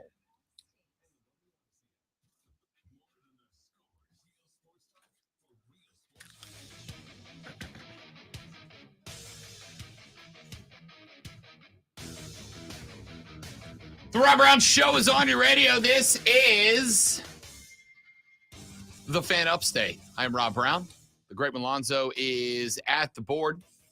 844-FAN phone, 844-FAN-FONE, 844-326-3663. The pizza takes continue to roll in. Texter said tavern style is a thin crust bar pizza with a crimped crust and is popular on the north side of Chicago. Deep dish is still king, even though it is more of a pie than a pizza. Again, like I can only roll with the narratives that I've been told. And the narrative I've been told is that deep dish pizza is Chicago pizza. But that is the second tavern pizza text that we've gotten so far. And to the texter who sent in the message, crossing the streams and somehow discussing both Tom Brady's underwear photo and a foot-long Philly cheesesteak in the same sentence, know that I see you and I will not acknowledge you. I just chaptered the last segment as deep dish pizza is trash. Fair I enough. just want you to know that I put Fair enough. that on there. I suspect we will be canceled in the city of Chicago before we even make our debut there. It's all good. All right, let's get to a couple of different things sports wise that I guess we should probably end up talking about. And let us talk, ladies and gentlemen, about the Super Bowl quarterback battle. Jalen Hurts, Patrick Mahomes. It has been mentioned that this is a bit of history in the National Football League. It is the first time in the history of the NFL that both quarterbacks listed as starters are black. It is also a matchup of the youngest total combined age between two quarterbacks in the history of the Super Bowl. Part of that, obviously, because of the fact that Jalen Hurts, who there were many questions about in the past, is in this game. Patrick Mahomes isn't exactly ancient either. I love this quarterback battle, but I think we have to start, Lonzo, with I appreciate Mahomes saying his ankle feels great. We had questions about it going into the AFC Championship game. Patrick Mahomes looked okay. There were definitely a couple of spots where you could tell that he doesn't have what he usually had, right? You can talk about when Patrick Mahomes went left, there was really only one play that was designed for him to roll left. And on that one play, as he rolled left and had to kind of switch stances to throw the ball, he did not look like he was able to really put everything into it that he needed to. The ball floated on him a little bit. And you didn't see him go back to his left again in that game. Everything was designed for him to go to the right after that, which is the right thing to do, right? But it also makes your offense under Patrick Mahomes a little bit more one-to. Now, he has had 2 weeks, or will have had 2 weeks, between the AFC title game and the Super Bowl. That is a very long time for his ankle to heal up just a little bit. The other aspect of that is he's had those 2 weeks for his ankle to heal up just a little bit. It is still, however, an injury that is traditionally diagnosed as having a 6 to 8 week recovery time, and that's if you're not using it. Patrick Mahomes played the AFC title game on the busted wheel. Patrick Mahomes has also been practicing on the flat tire, which means that he has not been able to dedicate 100% rest to the bum tire. So I don't think it is unfair to ask the question, does this impact the game? And you can say, wait a minute, he got through the AFC title game on that ankle. Why would you think that he would be worse 2 weeks later? I'm not saying that he's going to be worse. I am saying that they rolled Mahomes left one time in the AFC title game, and it did not go great for Patrick Mahomes, right? So eliminating half of the field for Mahomes to run to and improvise is kind of a problem. Now, there's a plus and a minus for Patrick Mahomes. The minus, Lonzo, is that Mecole Hardman has been placed on the injured reserve. He re-injured, he aggravated the pelvis injury in the AFC title game. He cannot go. The good news is by placing him on IR, they were able to activate Clyde Edwards-Helaire for this game. So you're going to get RB1 or the predominant RB1 back for this game. And Edwards-Helaire is a guy that can help out of the backfield by chip blocking and running designed routes, which gives Mahomes another out that he hasn't had at full tilt the last couple of games. That's a big get bag. The question for you, Zoe, is if Mahomes does not have the left side of the field open to him because he can't get full weight on the ankle when having to turn to throw, and you have to predominantly roll him out to the right, does that create a situation that Philadelphia's defense can maybe sell the farm on the right-hand side, knowing that the danger of Mahomes rolling left isn't really there? Oh, there's a potential for that, for sure. I don't think Edwards-Helaire is I'm glad he's back and it's another weapon, but he lost that number one job to Pacheco. He's never getting that back. So he's number two at best, but he is pretty good out of the backfield catching the ball. So that is another weapon. And if I recall, I think he's a decent blocker, and that's something else that's really important. My main concern, which has been my main concern the entire season and definitely the last couple of weeks, is with Kansas City's defense, not with Kansas City's offense. I think the offense is going to be fine. They don't win big. They just don't. If you look at it, they're winning by 3, they're winning by 7. That's how it is. That's how it's been for a couple years now. It's been more, especially in games like this, it's just a close game and it comes down to whoever has the ball last. I mean, think last year. Last year it was 2 ties going into the Super Bowl, and they lost one of those ties. So offensively, I am not as concerned as everybody else is, because if his ankle was hurt as bad as people believe it is, have you watched him in press conferences? Have you ever heard anything really bad? And unless he's a really good actor and you turn just a little bit the wrong way, you're going to wince. I haven't seen him wince once. And I think people are watching him that closely, and maybe he is that good of an actor. But I think if he's hurting as bad as like, say, a Carolina Panther quarterback who, was out, multiple weeks with this injury, everyone has a different threshold of pain. He's going to fight through this. He's going to make spectacular plays because that's what he does. It's going to come down to Kansas City's defense. Can they stop Philadelphia? And that's my biggest concern. I think it is, first off, I got no issue with that. Philly's offense is, I was going to say, Lonzo, every bit as good as Kansas City's. It literally, almost to the number, was identical to Kansas City's. There's a reason why the line keeps going back and forth, because they just don't know.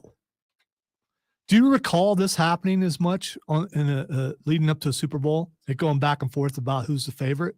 Not back and forth this often. There have certainly been some spots where one team was listed as the initial favorite and the public betted them into an underdog position, or vice versa, but not the line flip-flopping multiple times, right?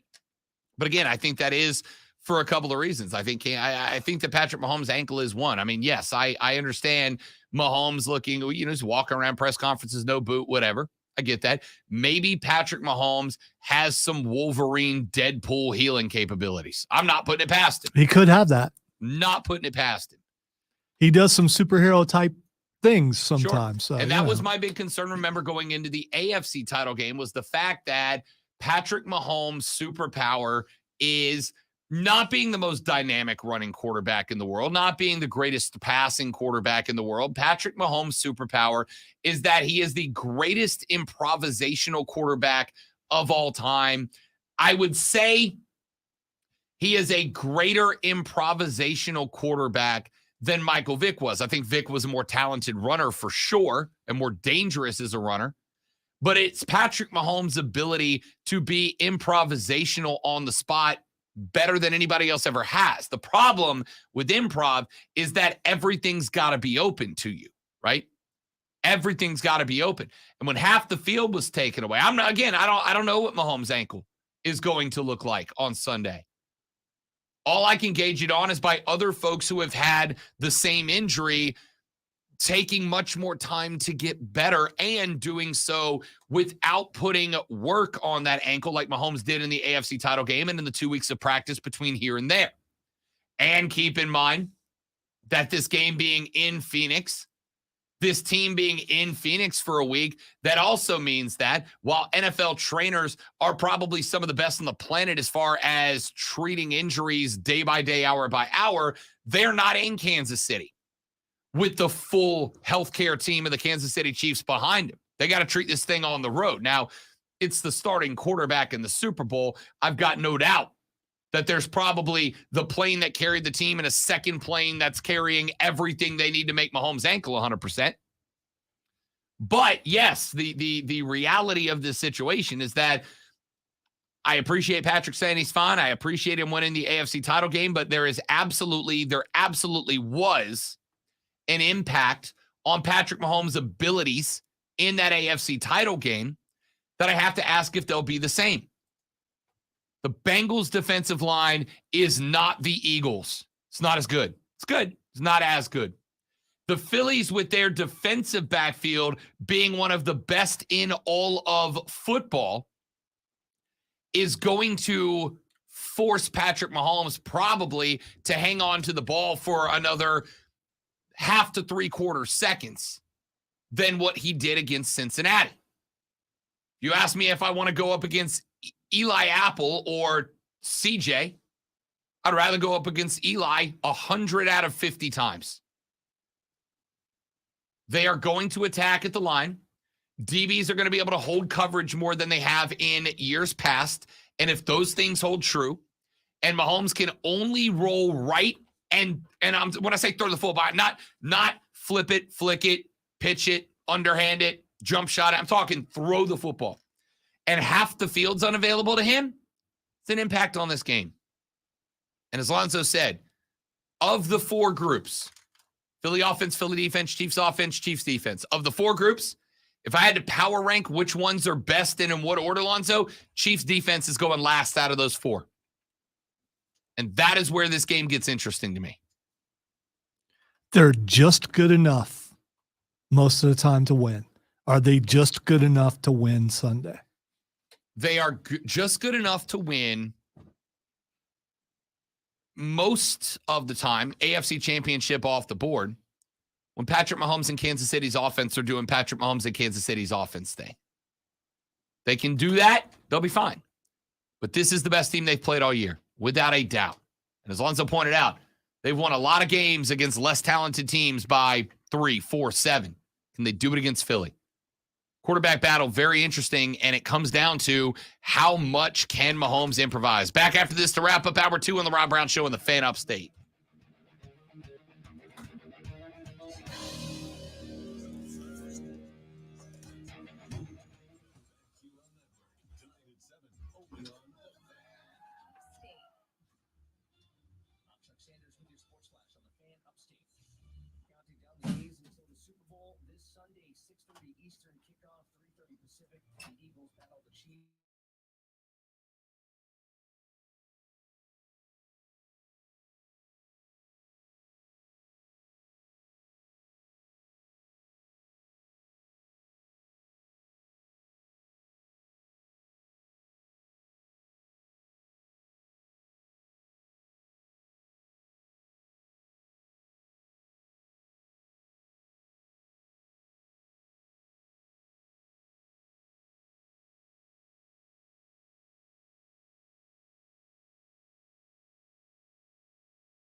All right, dudes and dudettes, we're back. Sorry about that. Excited to see what Lonzo responds to that with when he gets back, James.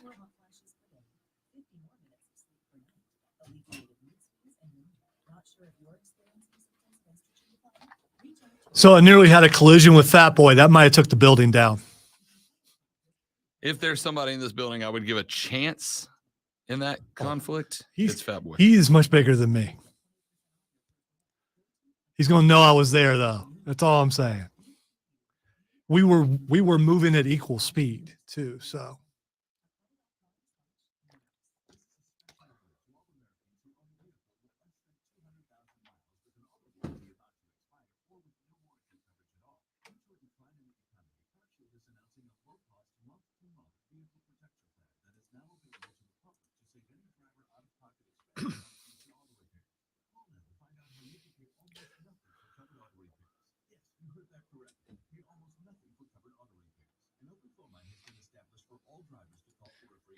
Yeah, you got to watch Raw when you get a chance for the Dom Mysterio stuff, too. It was pretty good last night.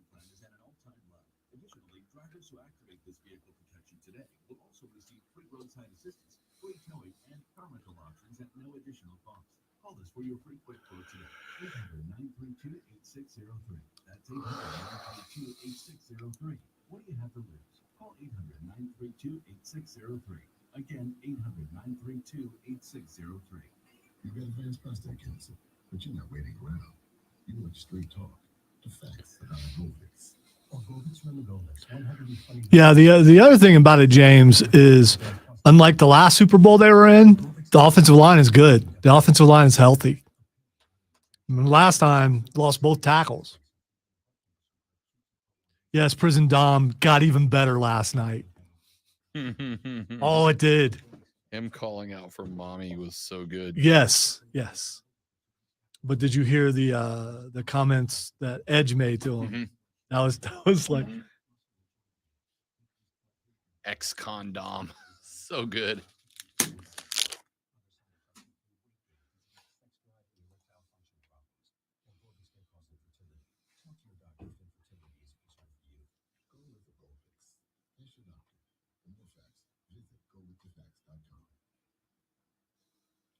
Progressive presents Adjusting to the Suburbs. I never really thought about tools until I bought a house in the suburbs. It's like this weird homeowner test if I need a tool for a project and don't have it. And my neighbor Ted loves to give me that look when I ask to borrow a pole saw.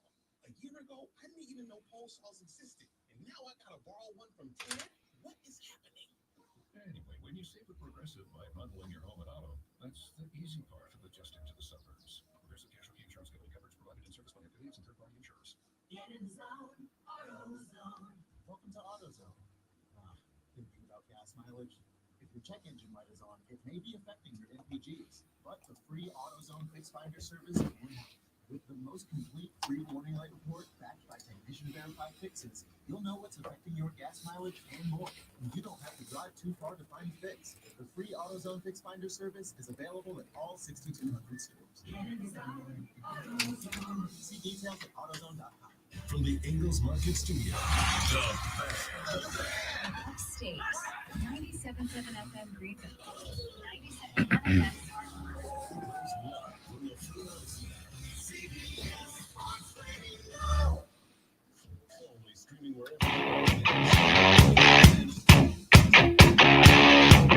The Rob Brown Show wraps up hour number 2 right now. Rob and Lonzo with you on a Tuesday morning. So I am one of the 19 remaining Tom Brady fans in America. All right. I think Tom Brady's the GOAT.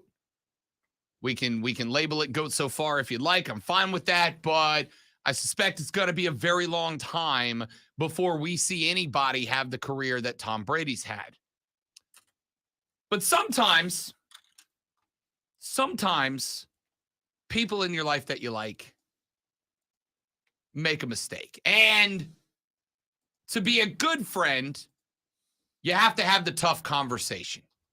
Hey, man, I like you, but that thing you're doing right now is not your best plan. You ever had a buddy that dates a toxic person, dates a bad person. And you got to sit down and go, hey, I know you're blinded by love right now, but that guy, that gal, she ain't right for you.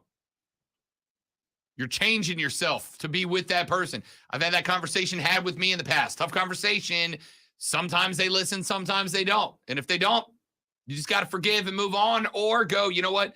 Until this is over, I can't be friends with you. Tom Brady on social media, it's time to have the conversation, the tough conversation with TB12. As Tom Brady decided to do a little advertisement. What was he advertising? His own designed undies, the old underoos. Now, Rob Brown, because you all wanted to know, is a boxer brief guy. All right? I'm a boxer brief guy.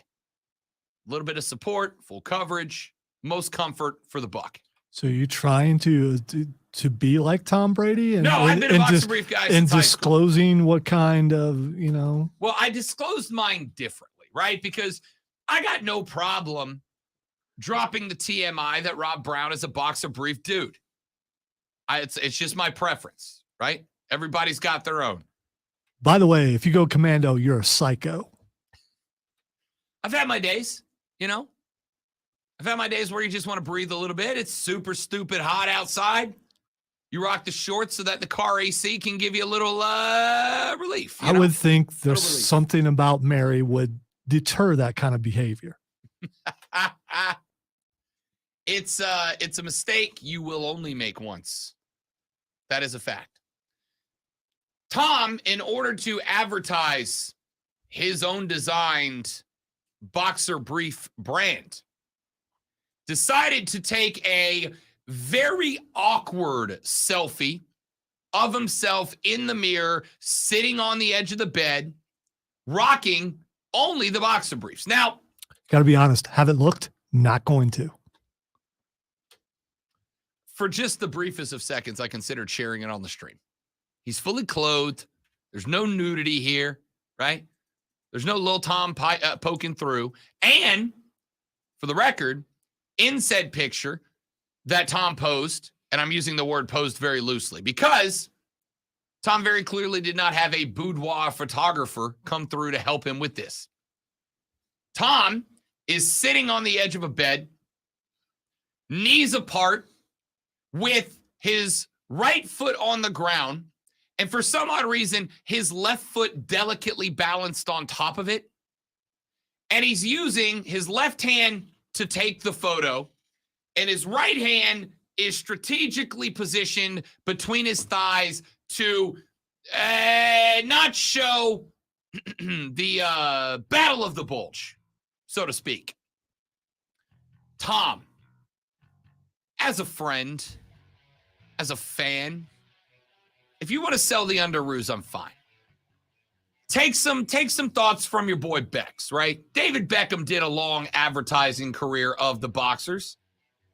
And Dave had guys come in to pose him correctly. Man, you got a six-pack and some pecs? Show them off. I ain't mad about it. Have at it. It works for you, right? But Tom, this one's just weird, my dude. I get you're trying to sell some undies. I get it. If somebody wanted Rob Brown underoos and were going to pay me $100 a pop, I'd sell them too. But dude, be, I don't know, less weird about it, Tom. 1 hour of the Rob Brown Show's next. This is the Fan Upstate. By the way, and I'm sure you're interested, there are Girl Scout cookies in the. Saw that. It's going to be everything I have not to go down there and get some. You got time if you want to. I have eaten like absolute crap for the last 3 days with my mom in town. Mom made some red beans and rice last night. You better believe I had about 4 servings of that. We had some, what do we have on the day before? Oh, we had red beans and rice last night. We had, I don't remember. I've eaten so much crap, I've just completely forgotten about it. No, what he means is he's eaten really good home cooked meals, and but the caloric count was rather high.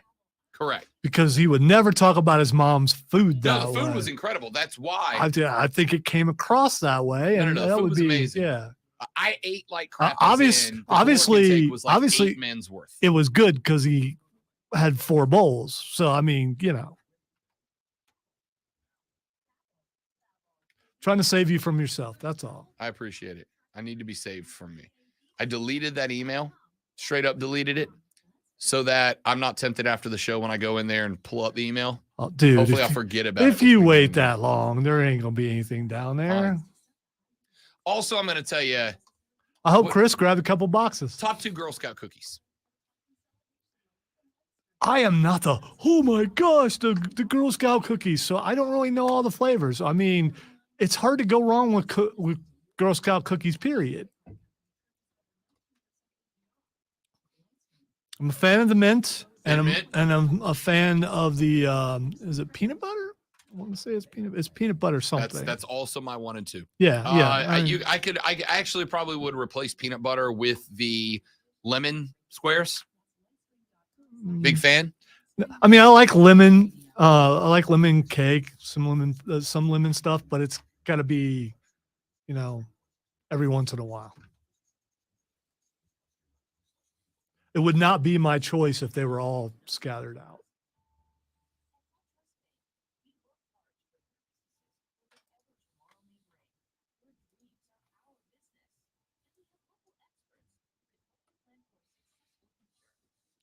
Coconut Delights. I don't believe I've had those before. I'm not Kevin. a coconut guy. I'm okay. I'm okay with coconut again on occasion. I'll enjoy. Good with that every once in a while. Sometimes you get a hankering.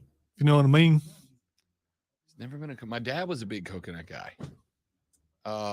Almond Joy and Mounds were his absolute go-to candy bars. He loved Halloween because I can't stand coconut. So every Mounds or Almond Joy I brought home, Pops, that was his booty. The thing with the Almond Joy and with the Mounds, it's about the chocolate. It's not about it's a different kind of chocolate. See, I'd rather just have chocolate. Just I will take one old-fashioned Hershey's bar over 1,000 Almond Joys bars or Mounds bars. Mounds is the one with the sometimes you feel like a nut, right? Mounds doesn't have nuts. Mounds doesn't. Right. Almond Joy, because almonds. Yes. Wow. It's okay. Sometimes through life, we finally reach a point and go, I get it now. I mean, happens to me all the time, unfortunately. Literally says almonds in there, you absolute moron, Rob Brown. Wow.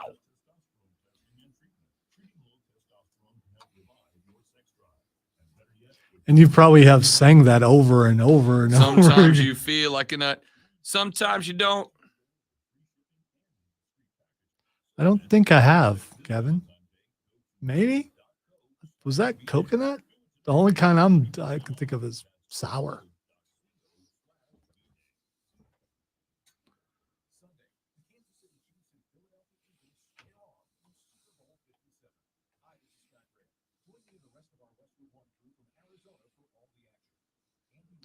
So if my team loses, do I come to work Monday all depressed and distraught? Or do I just, come to work and be like,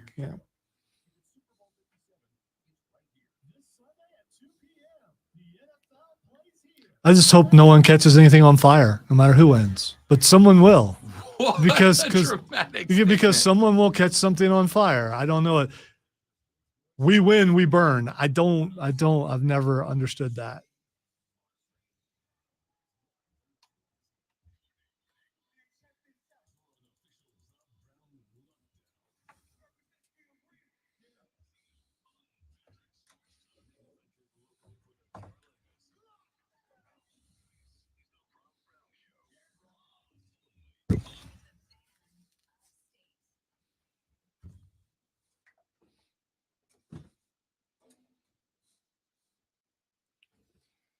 The third, the final, the best, the money hour of the Rob Brown Show starts right now. Welcome back, ladies and gentlemen. My name is Rob Brown. The great one, Lonzo, is on the other side of the metaphorical glass today. If If you'd like to be a part of the radio broadcast, now's your opportunity. 844-FAN phone.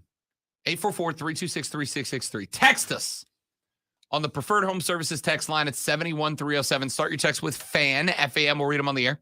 Tweet us at The Rob Brown Show, at The Rob Brown Show, at Lonzo on Word, or at The Fan Upstate on Twitter. I don't do this too terribly often, but I'm going to do it here. I'm going to slightly rehash a conversation that we had yesterday. And the reason why is I got to doing a little thinking about it last night, and I wanted to address something. Yesterday, we told you that it has recently come to light that the Atlantic Coast Conference sent a guideline out to the teams within their jurisdiction, asking them that from this point forward, if you are going to play an out-of-conference away game, to please do so only against Power 5 teams or the military installations, predominantly Army. And I brought that up, and one of the arguments that I made was how it's going to impact the cost-benefit line for the teams within the ACC, right?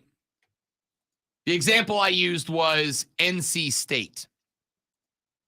NC State, if they wanted to say bring in an Appalachian State to play at home, is going to fork over ballpark $1 million. But one thing they can do in order to get Appalachian State to come to their house and play them is instead of paying $1 million, pay a hypothetical $250,000 and sign up for a home and home where you would go play at Appalachian State as well.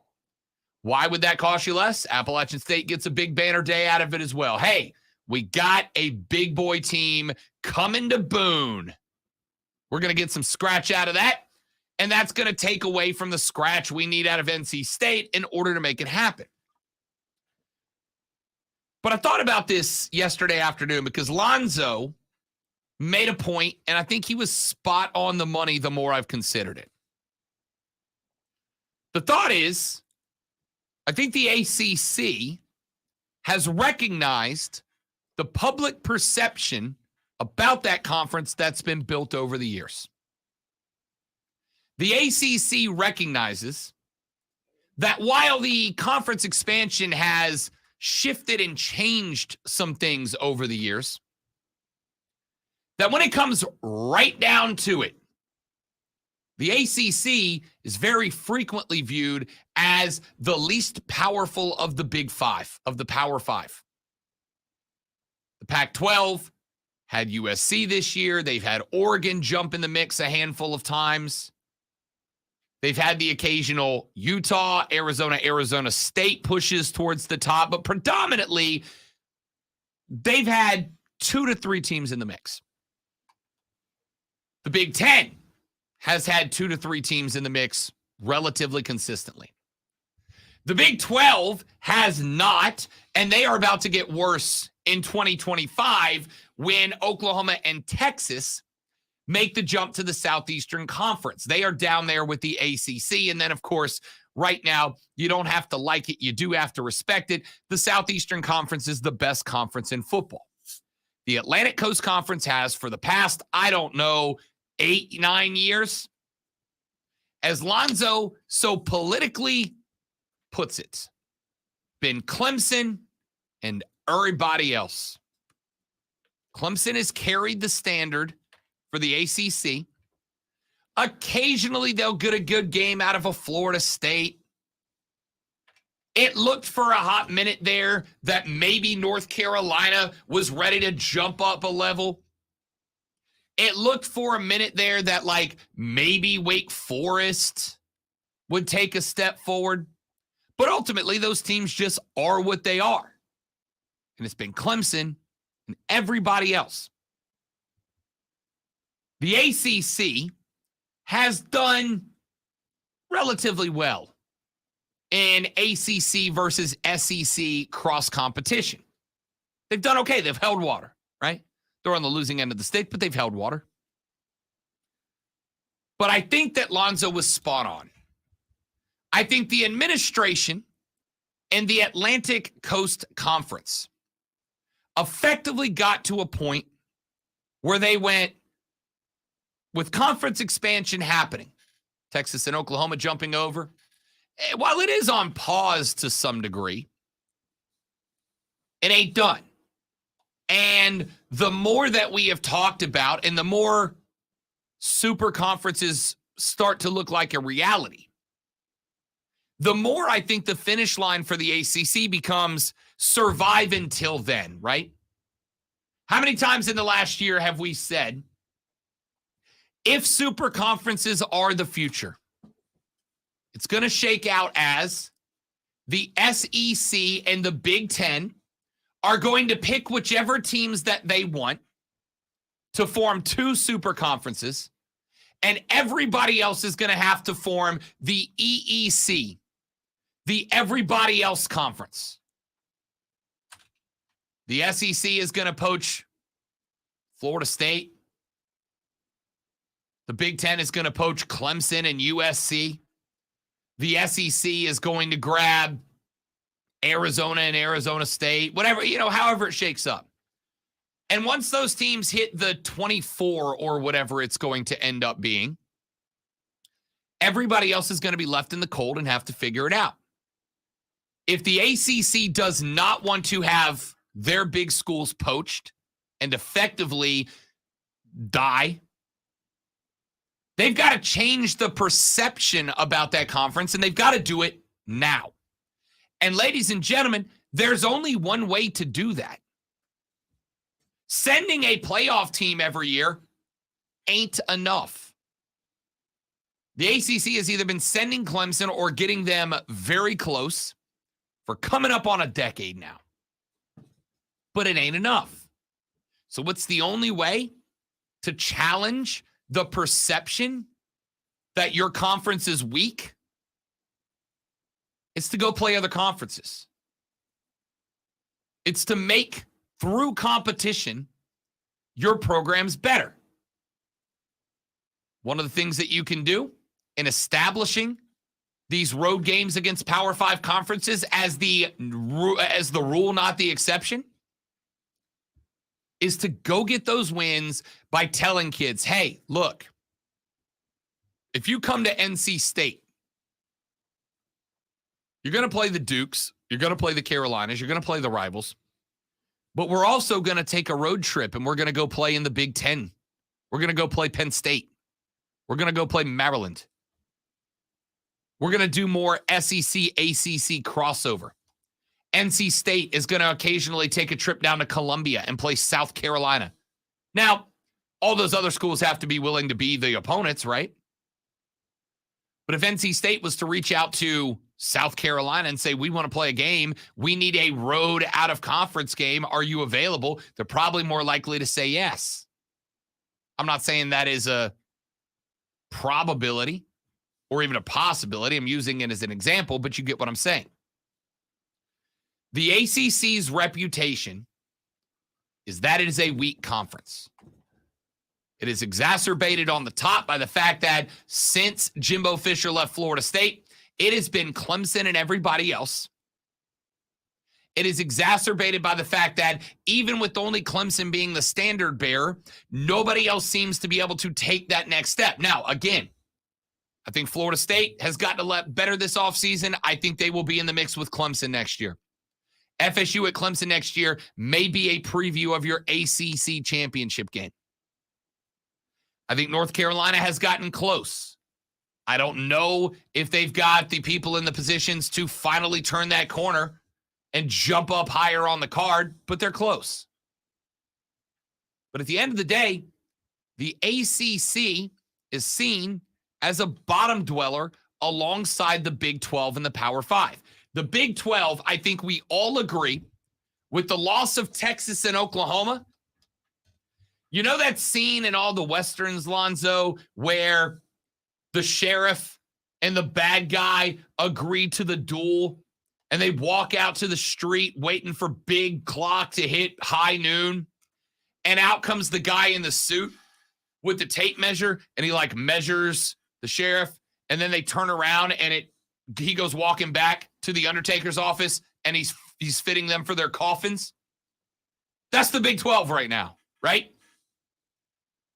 Oklahoma and Texas leave. The Big 12 is dead. That just is what it is. If the Big 12 is dead, which again, I think they are. I think it's great that they're looking to expand. I think it's great that a couple of smaller schools are going to get an opportunity to jump into a Power 5 conference. But most of us think that the Big 12 is DOA 2025 when UT and OU split and head to the SEC. If they do die in 2025, Lonzo, what's the next conference to hit the skids? Pac-12. I think it's the ACC. You do? Yeah, because Okay. look, USC jumped back into power under Lincoln Riley this year, right? Oregon hasn't been able to make the playoffs since back when they beat FSU in the very first 4-team expanded playoffs. But Oregon's been floating around, right? Like a threat. Utah this year was pretty good. Utah took the L to Florida. We're good the rest of the ride, knocked off the eventual Pac-12 champs. I think the Pac-12 is okay. But if I ask you to power rank right now, the SEC, the Big Ten, the Pac-12, and the ACC, power rank those four. What order do you put them in? You kind of just did. Yeah. Yeah. I think that was the order, right? I think the SEC is 1. I think the Big Ten is 2. I think the Pac-12 is 3. And I think the ACC is dead last. And I don't particularly think it's that close. So if the Big 12 dies or becomes even worse as the worst of the Power 5. The reason why I picked Pac-12 as possibly being next is because they're losing teams. The ACC is not losing any teams because nobody wants them. That is fair. I would also argue that the Pac-12 has one huge thing going for them, which is they contain the largest television market in America. Even if it's not super high in the ratings, right? A 4 share in LA is an 8 share everywhere else in America. So they're going to still have that money coming in just to have people, places, services, and goods placed in the largest television market in America in Los Angeles, California. Especially when I factor the television market, all the extracurricular factors into the equation. When the Big 12 dies with the loss of Texas and OU, the ACC's next. And all it's going to take is the SEC having enough power with the bonus dollars coming in from the Big 12's 2 biggest schools on top of what they already have. It's going to take the right one phone call. I'm not saying this is going to happen. I'm not saying I've got any reason to believe this is going to happen. I'm saying it's a possibility. From Greg Sankey to Clemson, South Carolina, or Tallahassee, Florida, and or Coral Gables. Hey, athletic director and president, this is Greg Sankey. We would like you to join the SEC. And in order to make that happen, we can make sure that you're going to get about, I don't know, $20 million per season more than you're currently making in the ACC. Tougher competition, sure. Tougher competition, sure. But even with the tougher competition, the SEC has been sending at least one playoff team pretty much every single year, right? So the competition's tougher, but the resources to thrive within that competition are greater. So they get a Florida State and or Clemson and or Miami. Even if they take 2 out of 3, the ACC's in trouble because those 3 teams are the crown jewels. Those 3 teams, Florida State, Miami, and Clemson, are the 3 teams that are keeping the ACC relevant. If the SEC takes 2, which they are very clearly willing to call in our conference and take 2 of their crown jewels, if they do that, the ACC is dead. So what is the only way to prevent that from happening? You got to win some against other Power 5 conferences. You got to put your teams on the map as relevant amongst them. You've got to win those games. You got to get a couple of the other schools via competition to a higher level of performance so that you can outpace the Pac-12 and make them the next team or the next conference that's in danger. You said this twice. You've got to win some of those games. Do you expect them to win some of those games? I don't know. At least not the way it stands right now. So this could backfire on them. It absolutely could. What I'm banking on happening if I'm Jim Phillips in the Atlantic Coast Conference, what I am banking on if I am the Atlantic Coast Conference is this. As I mentioned earlier, NC State may not go beat Penn State in Penn State. But you know what, going to play Penn State at Penn State for, let's say they do a double home, double away game. What it does is I can talk to those kids that are considering NC State, the 3 stars, the 4-star guys that might otherwise come down to Clemson or Carolina or go down and leave NC State to go to Tallahassee or Miami. I can talk to those guys and I can go, hey, I'm not going to drag you out to Greensboro, North Carolina. I'm not going to drag you out to Boone, North Carolina. You come here, you're going to play at Penn State. You're going to play at Maryland. We're going to take you out and play Nebraska. We're going to take you out to play Iowa. Hell, maybe a left coast game. We'll take you out to LA for a free weekend in LA to go play UCLA. Now, if you're a kid that's teetering on the fence about which direction you want to go in, and now your NC State schedule includes roadies to classic college football venues, maybe a couple of those 3 or 4-star kids decide to stay home. Now I want to play in North Carolina, but like playing for the Wolfpack and not being able to turn the corner, hey, maybe now I get to go to Penn State. Go play in the Coliseum. Maybe I get to go out to Eugene and take on Oregon in Nike Village, right? And you hope that that attracts some better talent to spread across the ACC. Because what is one of the greatest recruiting tools the SEC has? What do we hear every time the SEC brags about getting kids to come there? What do you get to do? You get to play in the SEC. If you play in the SEC, even if you play at a Vanderbilt, you're going to go play at Florida, college football's loudest venue. You're going to go down to Baton Rouge and play in LSU. You're going to go to Bryant-Denny and play Alabama. You're going to go up to Neyland and play Tennessee. You're going to get to play in all these iconic college football venues, and that is a recruiting tool for the Southeastern Conference that they have used exceptionally well. The ACC does not have that, right? They have Death Valley. They have Tallahassee. And that's really it. Death Valley 2. They have Clemson, South Carolina. They have Tallahassee. The ACC doesn't have iconic venues. It doesn't have a who's who of perennial contenders. Yeah, but you know what? It's up to you to make your venues iconic by having winning teams to the point where the places are rocking. People are there. They can't wait for the game on Saturday, but you really don't get that as much in the ACC unless you're in Clemson. I do not disagree with you. That is exactly what I'm saying the strategy is, right? It's my job to make my team better. You're not wrong. But in order to make my job better, I've got to get better football players in here. And promising a kid, hey, if you come to NC State and you're NFL caliber good, you'll probably play one game down in Tallahassee. You'll play one game in Clemson. Maybe. Well, they will now. Well, maybe will now with the divisions being scrapped.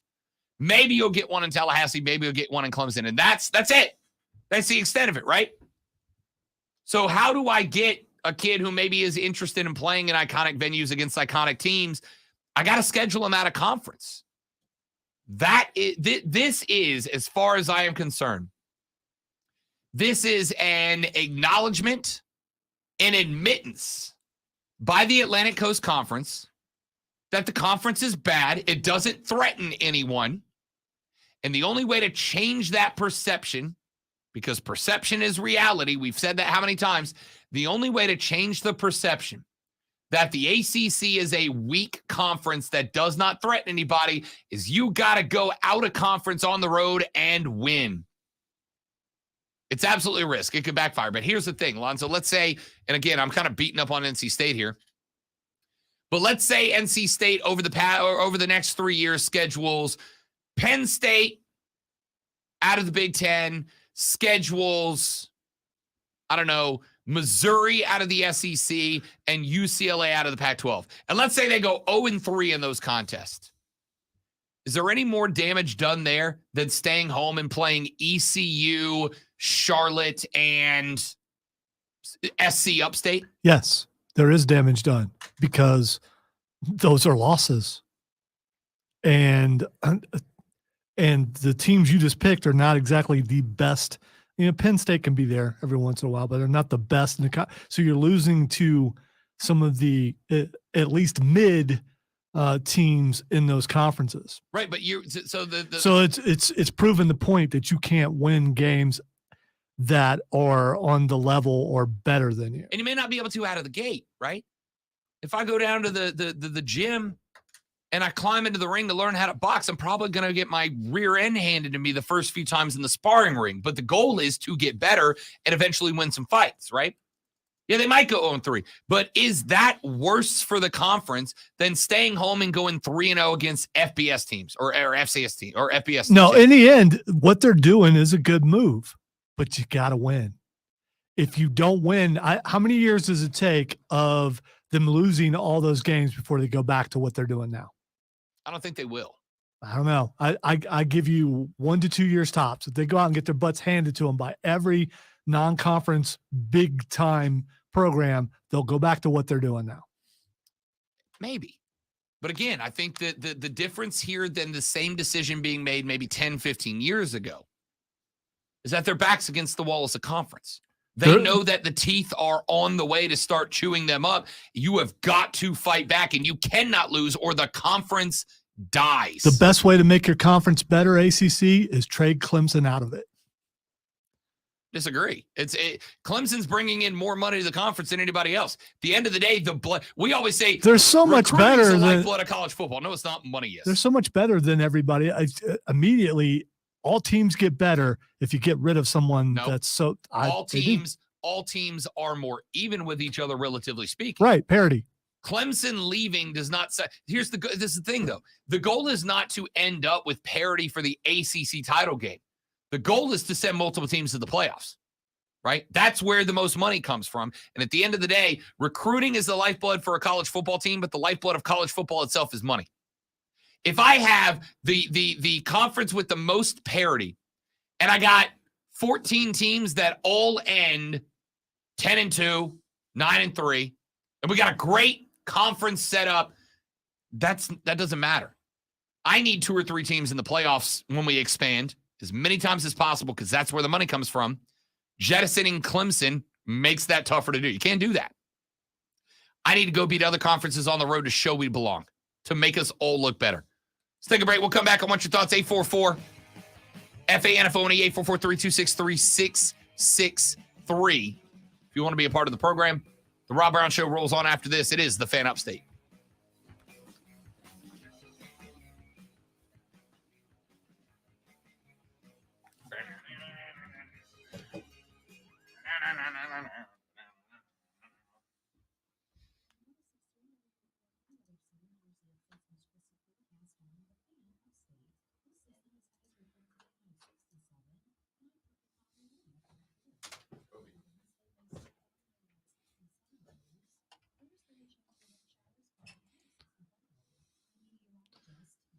Should I be concerned that Rob threw a pointy object in my direction? Maybe a little bit.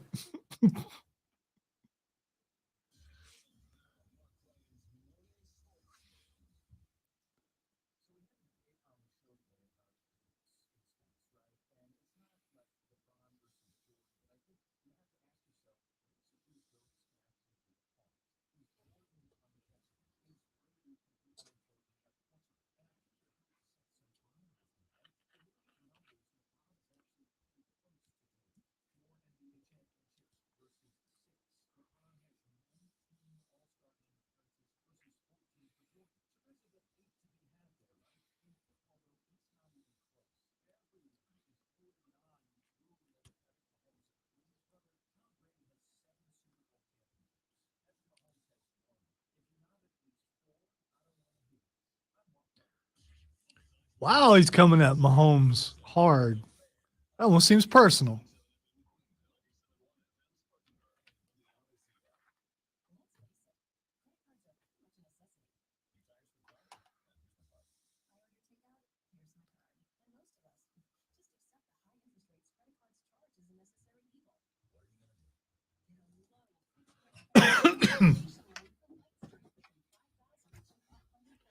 I maintain that if you're not a wrestling fan, you can't use the word brother unless you're talking to your brother or you're at church.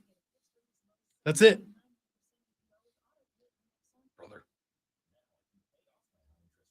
If you use the word brother in anything that you say, you are basically saying, I am a wrestling fan.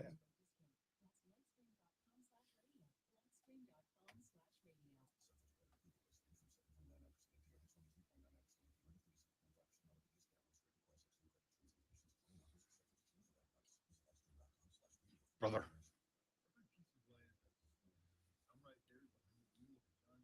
According to sources, Creed Brothers and Indy Hartwell working main event tapings. That happens some though, and nothing comes of it. I think Indy not moving up is one of the biggest surprises. But if they move her up, they'd have to. I guess they would have to put her with Dexter, wouldn't they? They ever kill off their kayfabe marriage? He showed up at NXT. Yeah. While being hunted by Mrs. People. I remember that. And that was it. Yeah. I think the sign said goodbye for now or something like that. I can't remember what it was.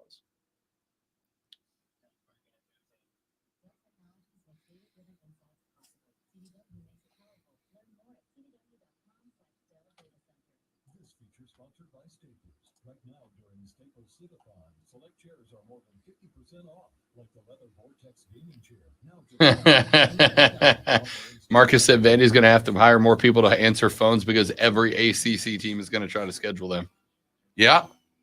But again, that's good for Vandy, right? There have been years where they may not want to play Vandy. Yeah.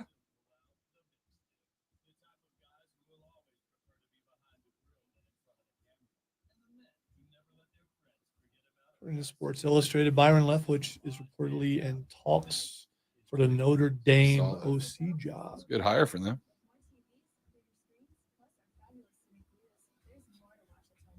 Plus, again, it's all about recruiting tools. Hey, you can come play for an NFL offensive coordinator who's won a Super Bowl. With some old guy. And if he can get some old guy to the Super Bowl, think what he could do with you, with your talent. Absolutely right.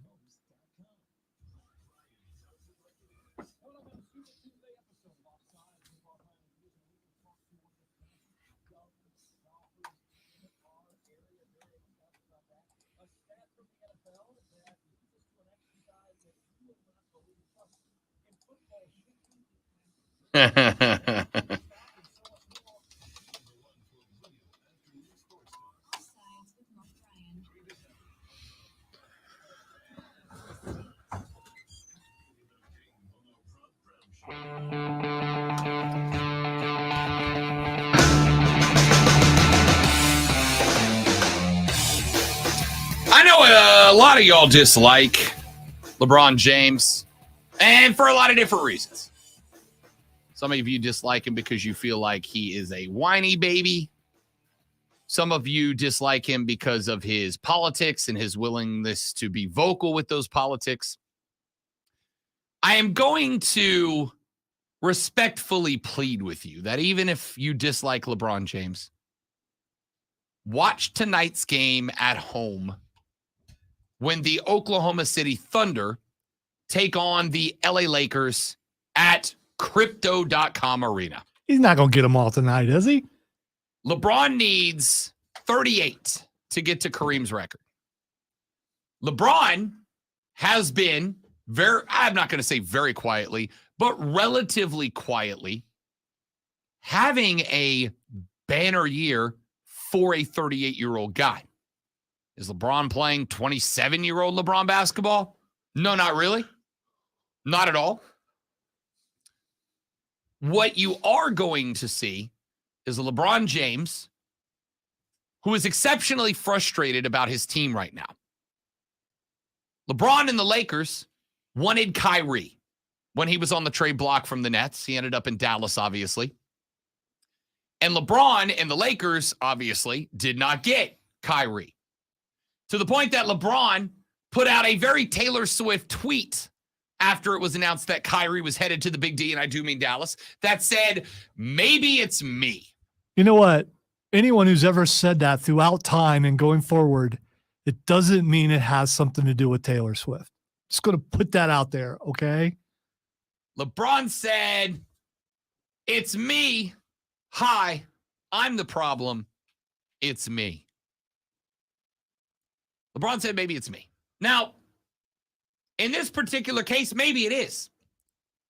Remember why Kyrie Irving left the Cavaliers a few years back?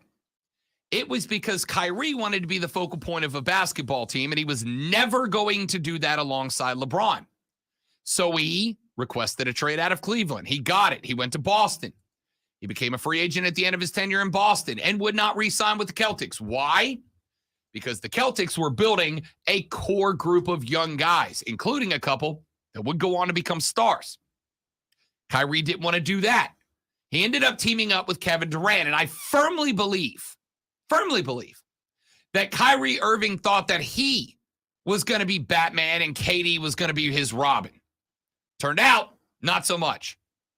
Kevin Durant is arguably the second best basketball player on planet Earth behind Giannis Antetokounmpo, in my opinion. And KD, despite his drama off the court, was always going to be the media focal point. It was a disaster last year in Brooklyn. It was a disaster this year in Brooklyn. Not a disaster. They're not as bad as I thought they might be. But it hasn't gone cruise control well for the Nets like they hoped that it would. So he wanted out there as well.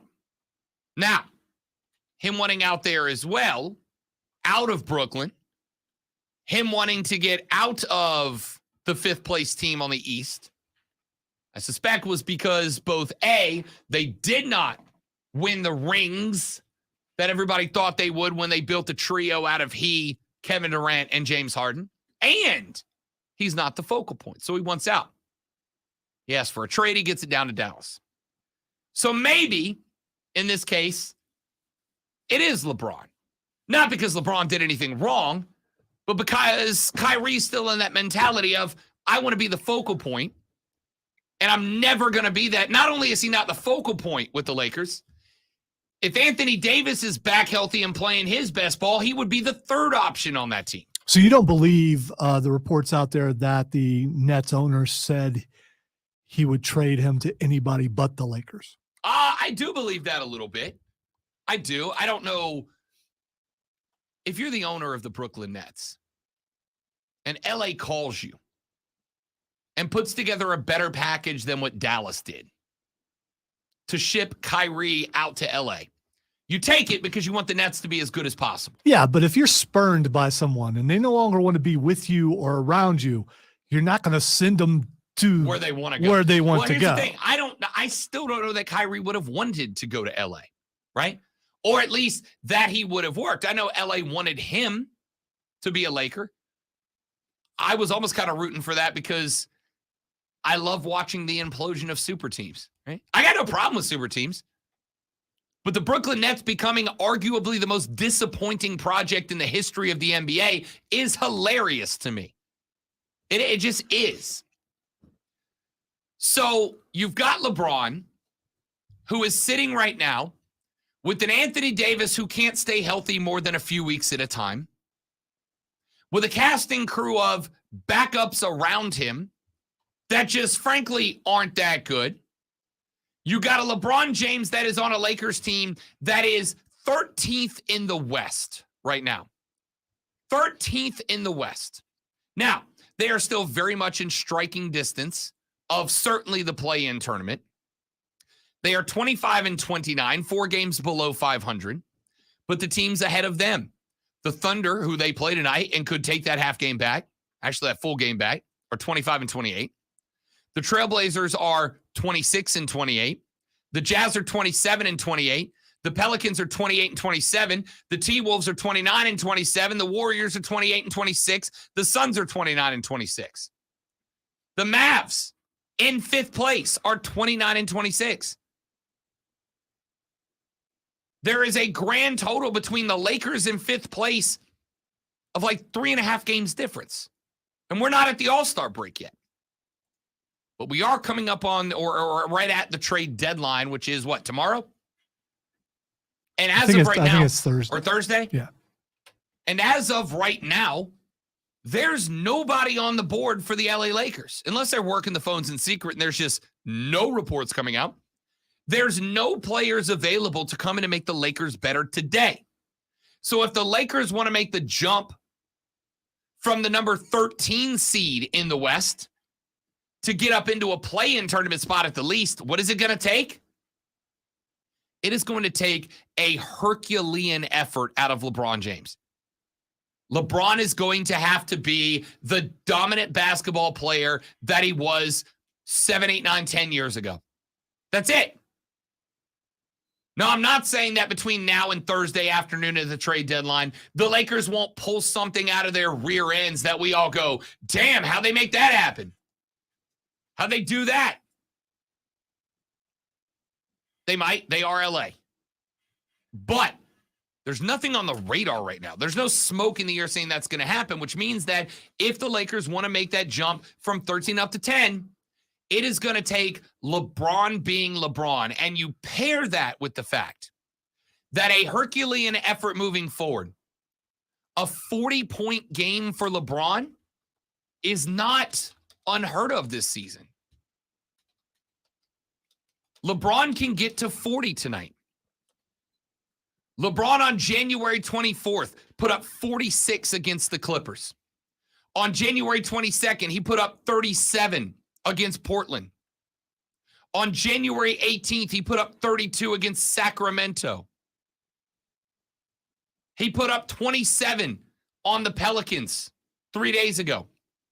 He put up 26 and 28 in the 2 games before that. And the game before that on January 28th, 41 against Boston. 40-point games are absolutely a possibility. And what I don't want is for any of you guys, even if you can't stand the guy. A lot of people could not stand the Detroit Pistons bad boys back in the day. But if you watched them play, you're looking at it now going, damn, that's pretty good. What I don't want is for you to hate LeBron because he's a crybaby or because he has the audacity to speak out against politics or about politics, I should say, and you miss a moment of history with an all-time NBA scoring legend and arguably the GOAT, hitting the milestone, getting the confetti sprayed, doing something that will be talked about whether you like it or not for generations of basketball fans to come because you just don't like the guy. All right. So I've said many times why LeBron lost me, but I do want to see him get the record just because I like watching sports history. I think it's really cool when someone breaks a record, especially one that people thought could not be broken. And this is one of those records that it looked like no one was ever going to catch it. I don't think he does it tonight. I think whoever they play next, that's when he does it. A record, by the way, that has stood for 8 months longer than LeBron's been alive. The record would set 8 months before LeBron James was born. Now he has an opportunity to break a record that has been standing longer than he's been alive. And like I said, I don't care if you dislike him because of his actions on the court. As I have said, although I would love to see a mature 38-year-old LeBron James, and I certainly think the dude has, let's be real, LeBron has changed his entire game due to his age, right? LeBron's assist per game number has gone up the last few years because he cannot just dominate the paint every time they have the basketball. He's changed his game to be a better teammate and basketball player. But whether it's because he's whiny on the court or outspoken with his opinions about the world or whatever, This record is going to be discussed, talked about, celebrated, maybe forever. I'm not saying, though, that we'll never see another guy come in and threaten 39,000 plus career points. I am saying if it happens, it's a long ways off because there ain't many guys that are able to play for 20 seasons, and that's the only way you're going to be able to get it. Well, that and you have to stay relatively healthy your entire career, which it's only been the last couple of years where he started to get injuries. And before that, he was the workhorse, putting in more minutes than anybody on his team and whatever team he was on. So, I mean, you got to be willing and able to do that. There's another way it could happen if they expand the season and put more games out there so you have more chances for more points, like what's been done in the NFL, adding an extra game. So you got to change the record books for that. So if they do that, that could get someone there quicker, but probably not. But you can't say it can't be broken because they thought that before on a lot of records, and someone has done it. Yeah, again, it very much could happen. There could be some point in the future where the NBA adds 10 games a season and you get a guy who is able to make a play of it for 20 seasons and gets an extra 10-game cushion per season to get there. But the odds that somebody, in the way basketball is structured and formatted today, is able to get 20 years, threaten 39,000 points, and get to Braun, not real good. And you also got to keep in mind, LeBron still pass first. He facilitates his teammates before he takes shots. And if he had been more of a gunner, he probably would have passed this up a long time ago. Certainly the last couple of years, because as we have pointed out, LeBron's game has absolutely become more guard-ish than power forward-ish the last couple of years. LeBron tries to facilitate for the guys around him, but here's the reality. The guys around him on this Lakers team are not good enough for the Lakers to be a threat in the West. If he wants to compete with the Nuggets, the Grizz, hell, the Sacramento Kings are the 3 seed in the West right now, which is unbelievable, by the way. If he wants to compete for another trophy before he finishes his objective of play a season with Bronny, his kid in the league, LeBron is going to have to be old school LeBron. He is going to have to stop assisting and start scoring. And that, with the failure to make the trade for Kyrie, and with the fact that for the first time, nobody's clamoring to become a Laker. Nobody's out there is forcing to join LeBron in LA like they have had to done in years past. With nobody trying to force their way onto the Laker roster to play with LeBron, LeBron's got to become LeBron again. And tonight, with a chance to pass Kareem and get all that drama, all of that talk out of the way and move on to just focusing on basketball, don't be shocked if you see LeBron go 40. I'm betting the over on LeBron's points tonight. Don't miss it because you don't like him. It'll be history. Back after this on the Rob Brown Show on the Fan Upstate.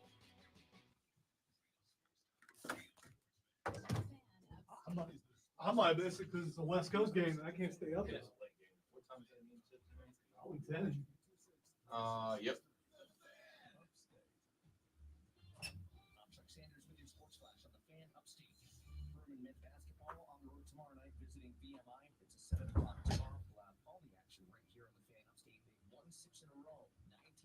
Overall, it's a 3-way tie with Sanford and UNC Greensboro. The top spot in the Southern Conference, all 3 teams are 10-2. VMI in the basement of the Southern Conference, just 1-11, 6-19 overall. For tomorrow's game, just 5 remaining on the regular season schedule. The finale on the road at Sanford, February the 25th. Clemson basketball is the leader in the ACC, but they're unranked after losing 2 in a row. They're 10-3, just ahead of 9-3 Virginia and Pitt, 10-4 Miami in the mix. NC State's 9-4. The Tigers off till this Saturday when they visit the Tar Heels. Tomorrow, South Carolina Upstate's home against Charleston Southern. Here's Super Bowl 57, the Eagles versus the Chiefs, Sunday, February 12th, starting at 2, only on the Fan Upstate. Download the Odyssey app, search the Fan Upstate, and listen anywhere on your phone. I'm Chuck Sanders on the Fan Upstate. I'm Taylor Shaw, and this is NFL Network now on the West Coast One Radio Network. Super Bowl opening night took place on Monday. And Philadelphia quarterback Jalen Hurts spoke about how this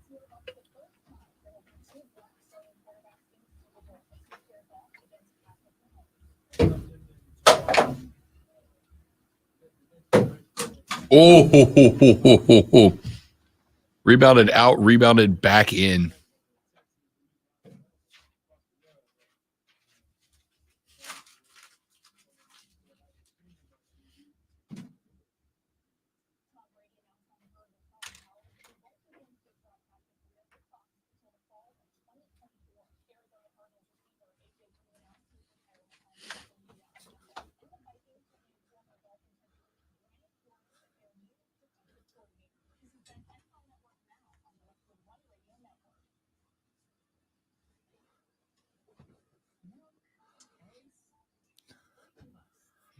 Cool. Road rash.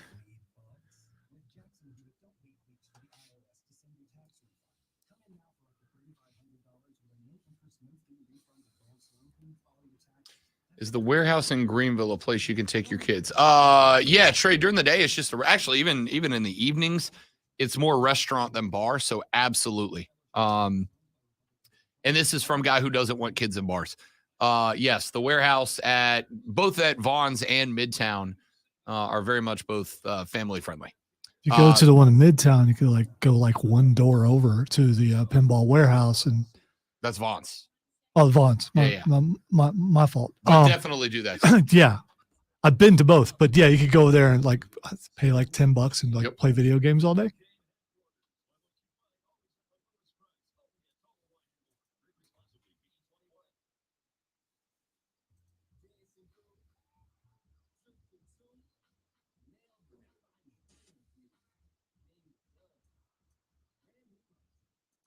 When does that Harry Potter game drop? Friday. Although if you pre-order it, which Cameron and Raven both did, you can play it 72 hours before, so it may be tomorrow. That would be tomorrow, wouldn't it? It'd be Wednesday if it's 72. Yeah. So I have this thing where I told Cameron that I probably would go to that concert Friday night, Well, that's this Friday. Isn't it? but I'd rather stay home and play Harry Potter. Oh, come on. And here's the other reason. It's not a sit down place. I would have to stand up the entire time. I am having some problems. And the other thing is that makes it more intimate. Alonzo hates intimacy. It's no, I don't like the social aspect of it. And I have a hard time when people get in my way and I can't see.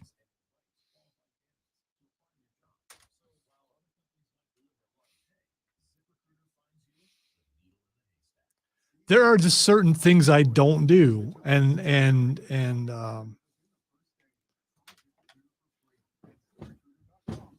there's that thing inside me that won't allow it. It's usually a foreboding feeling that something bad will happen, and then I go with it and use that as an excuse. But I kind of just want to stay home and play video games. I'm a secluded hermit. I mean, I just am.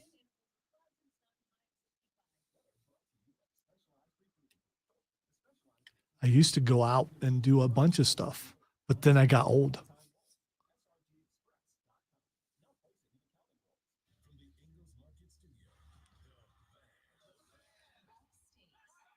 Well, crud.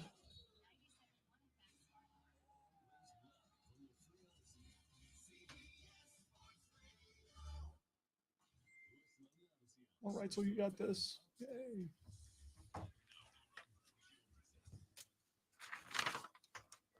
All right, time for Twitter trending topics where I tell Rob what is trending and he tells us why it is trending. The first thing that's trending is Cody. Cody and Paul Heyman cut promos last night, which was really well done, where Cody told the story about how at one point in the early 2000s, Death the Roll of the American Dream had kind of fallen out of the spotlight. He dropped a line. He said, my dad was doing local car commercials, not to get paid, but so he could keep the car and get us where we needed to be. So we had $100 in the checking account to split between our entire family. When Paul called, said, I want you big back on TV. Said, you gave my dad his confidence back. I'll never be able to. It was a great promo. And then Paul ended it by saying, in my last conversation with your dad, he told me how much he loved you and how proud of you he was.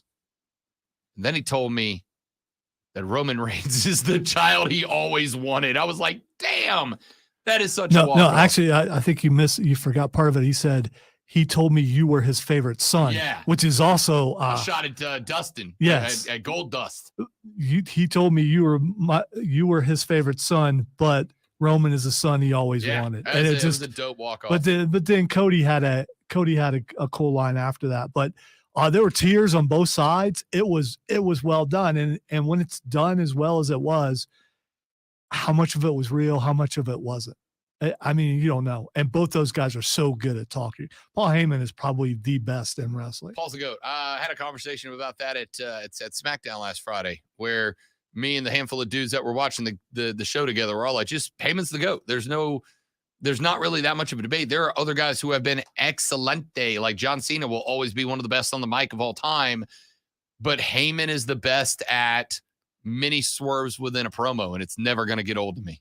And showing emotion the entire time, and then always that evil comes out at some point. And when it does, it's all about facial expression. It just changes his expression a little bit, and you're like, here it comes.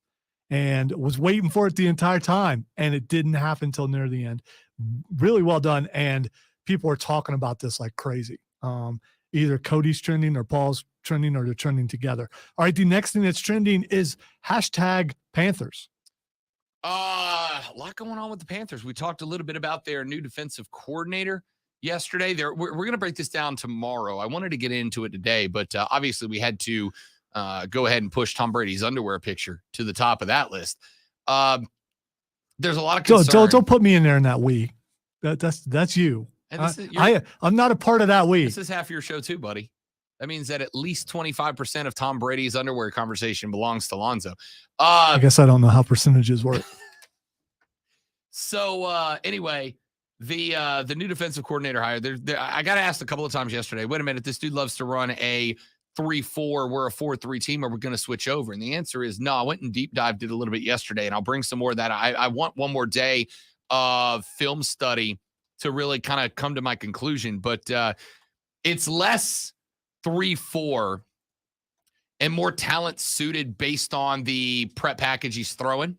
One of the things you're going to see about Everett, loves to run cover two. Loves to run cover two.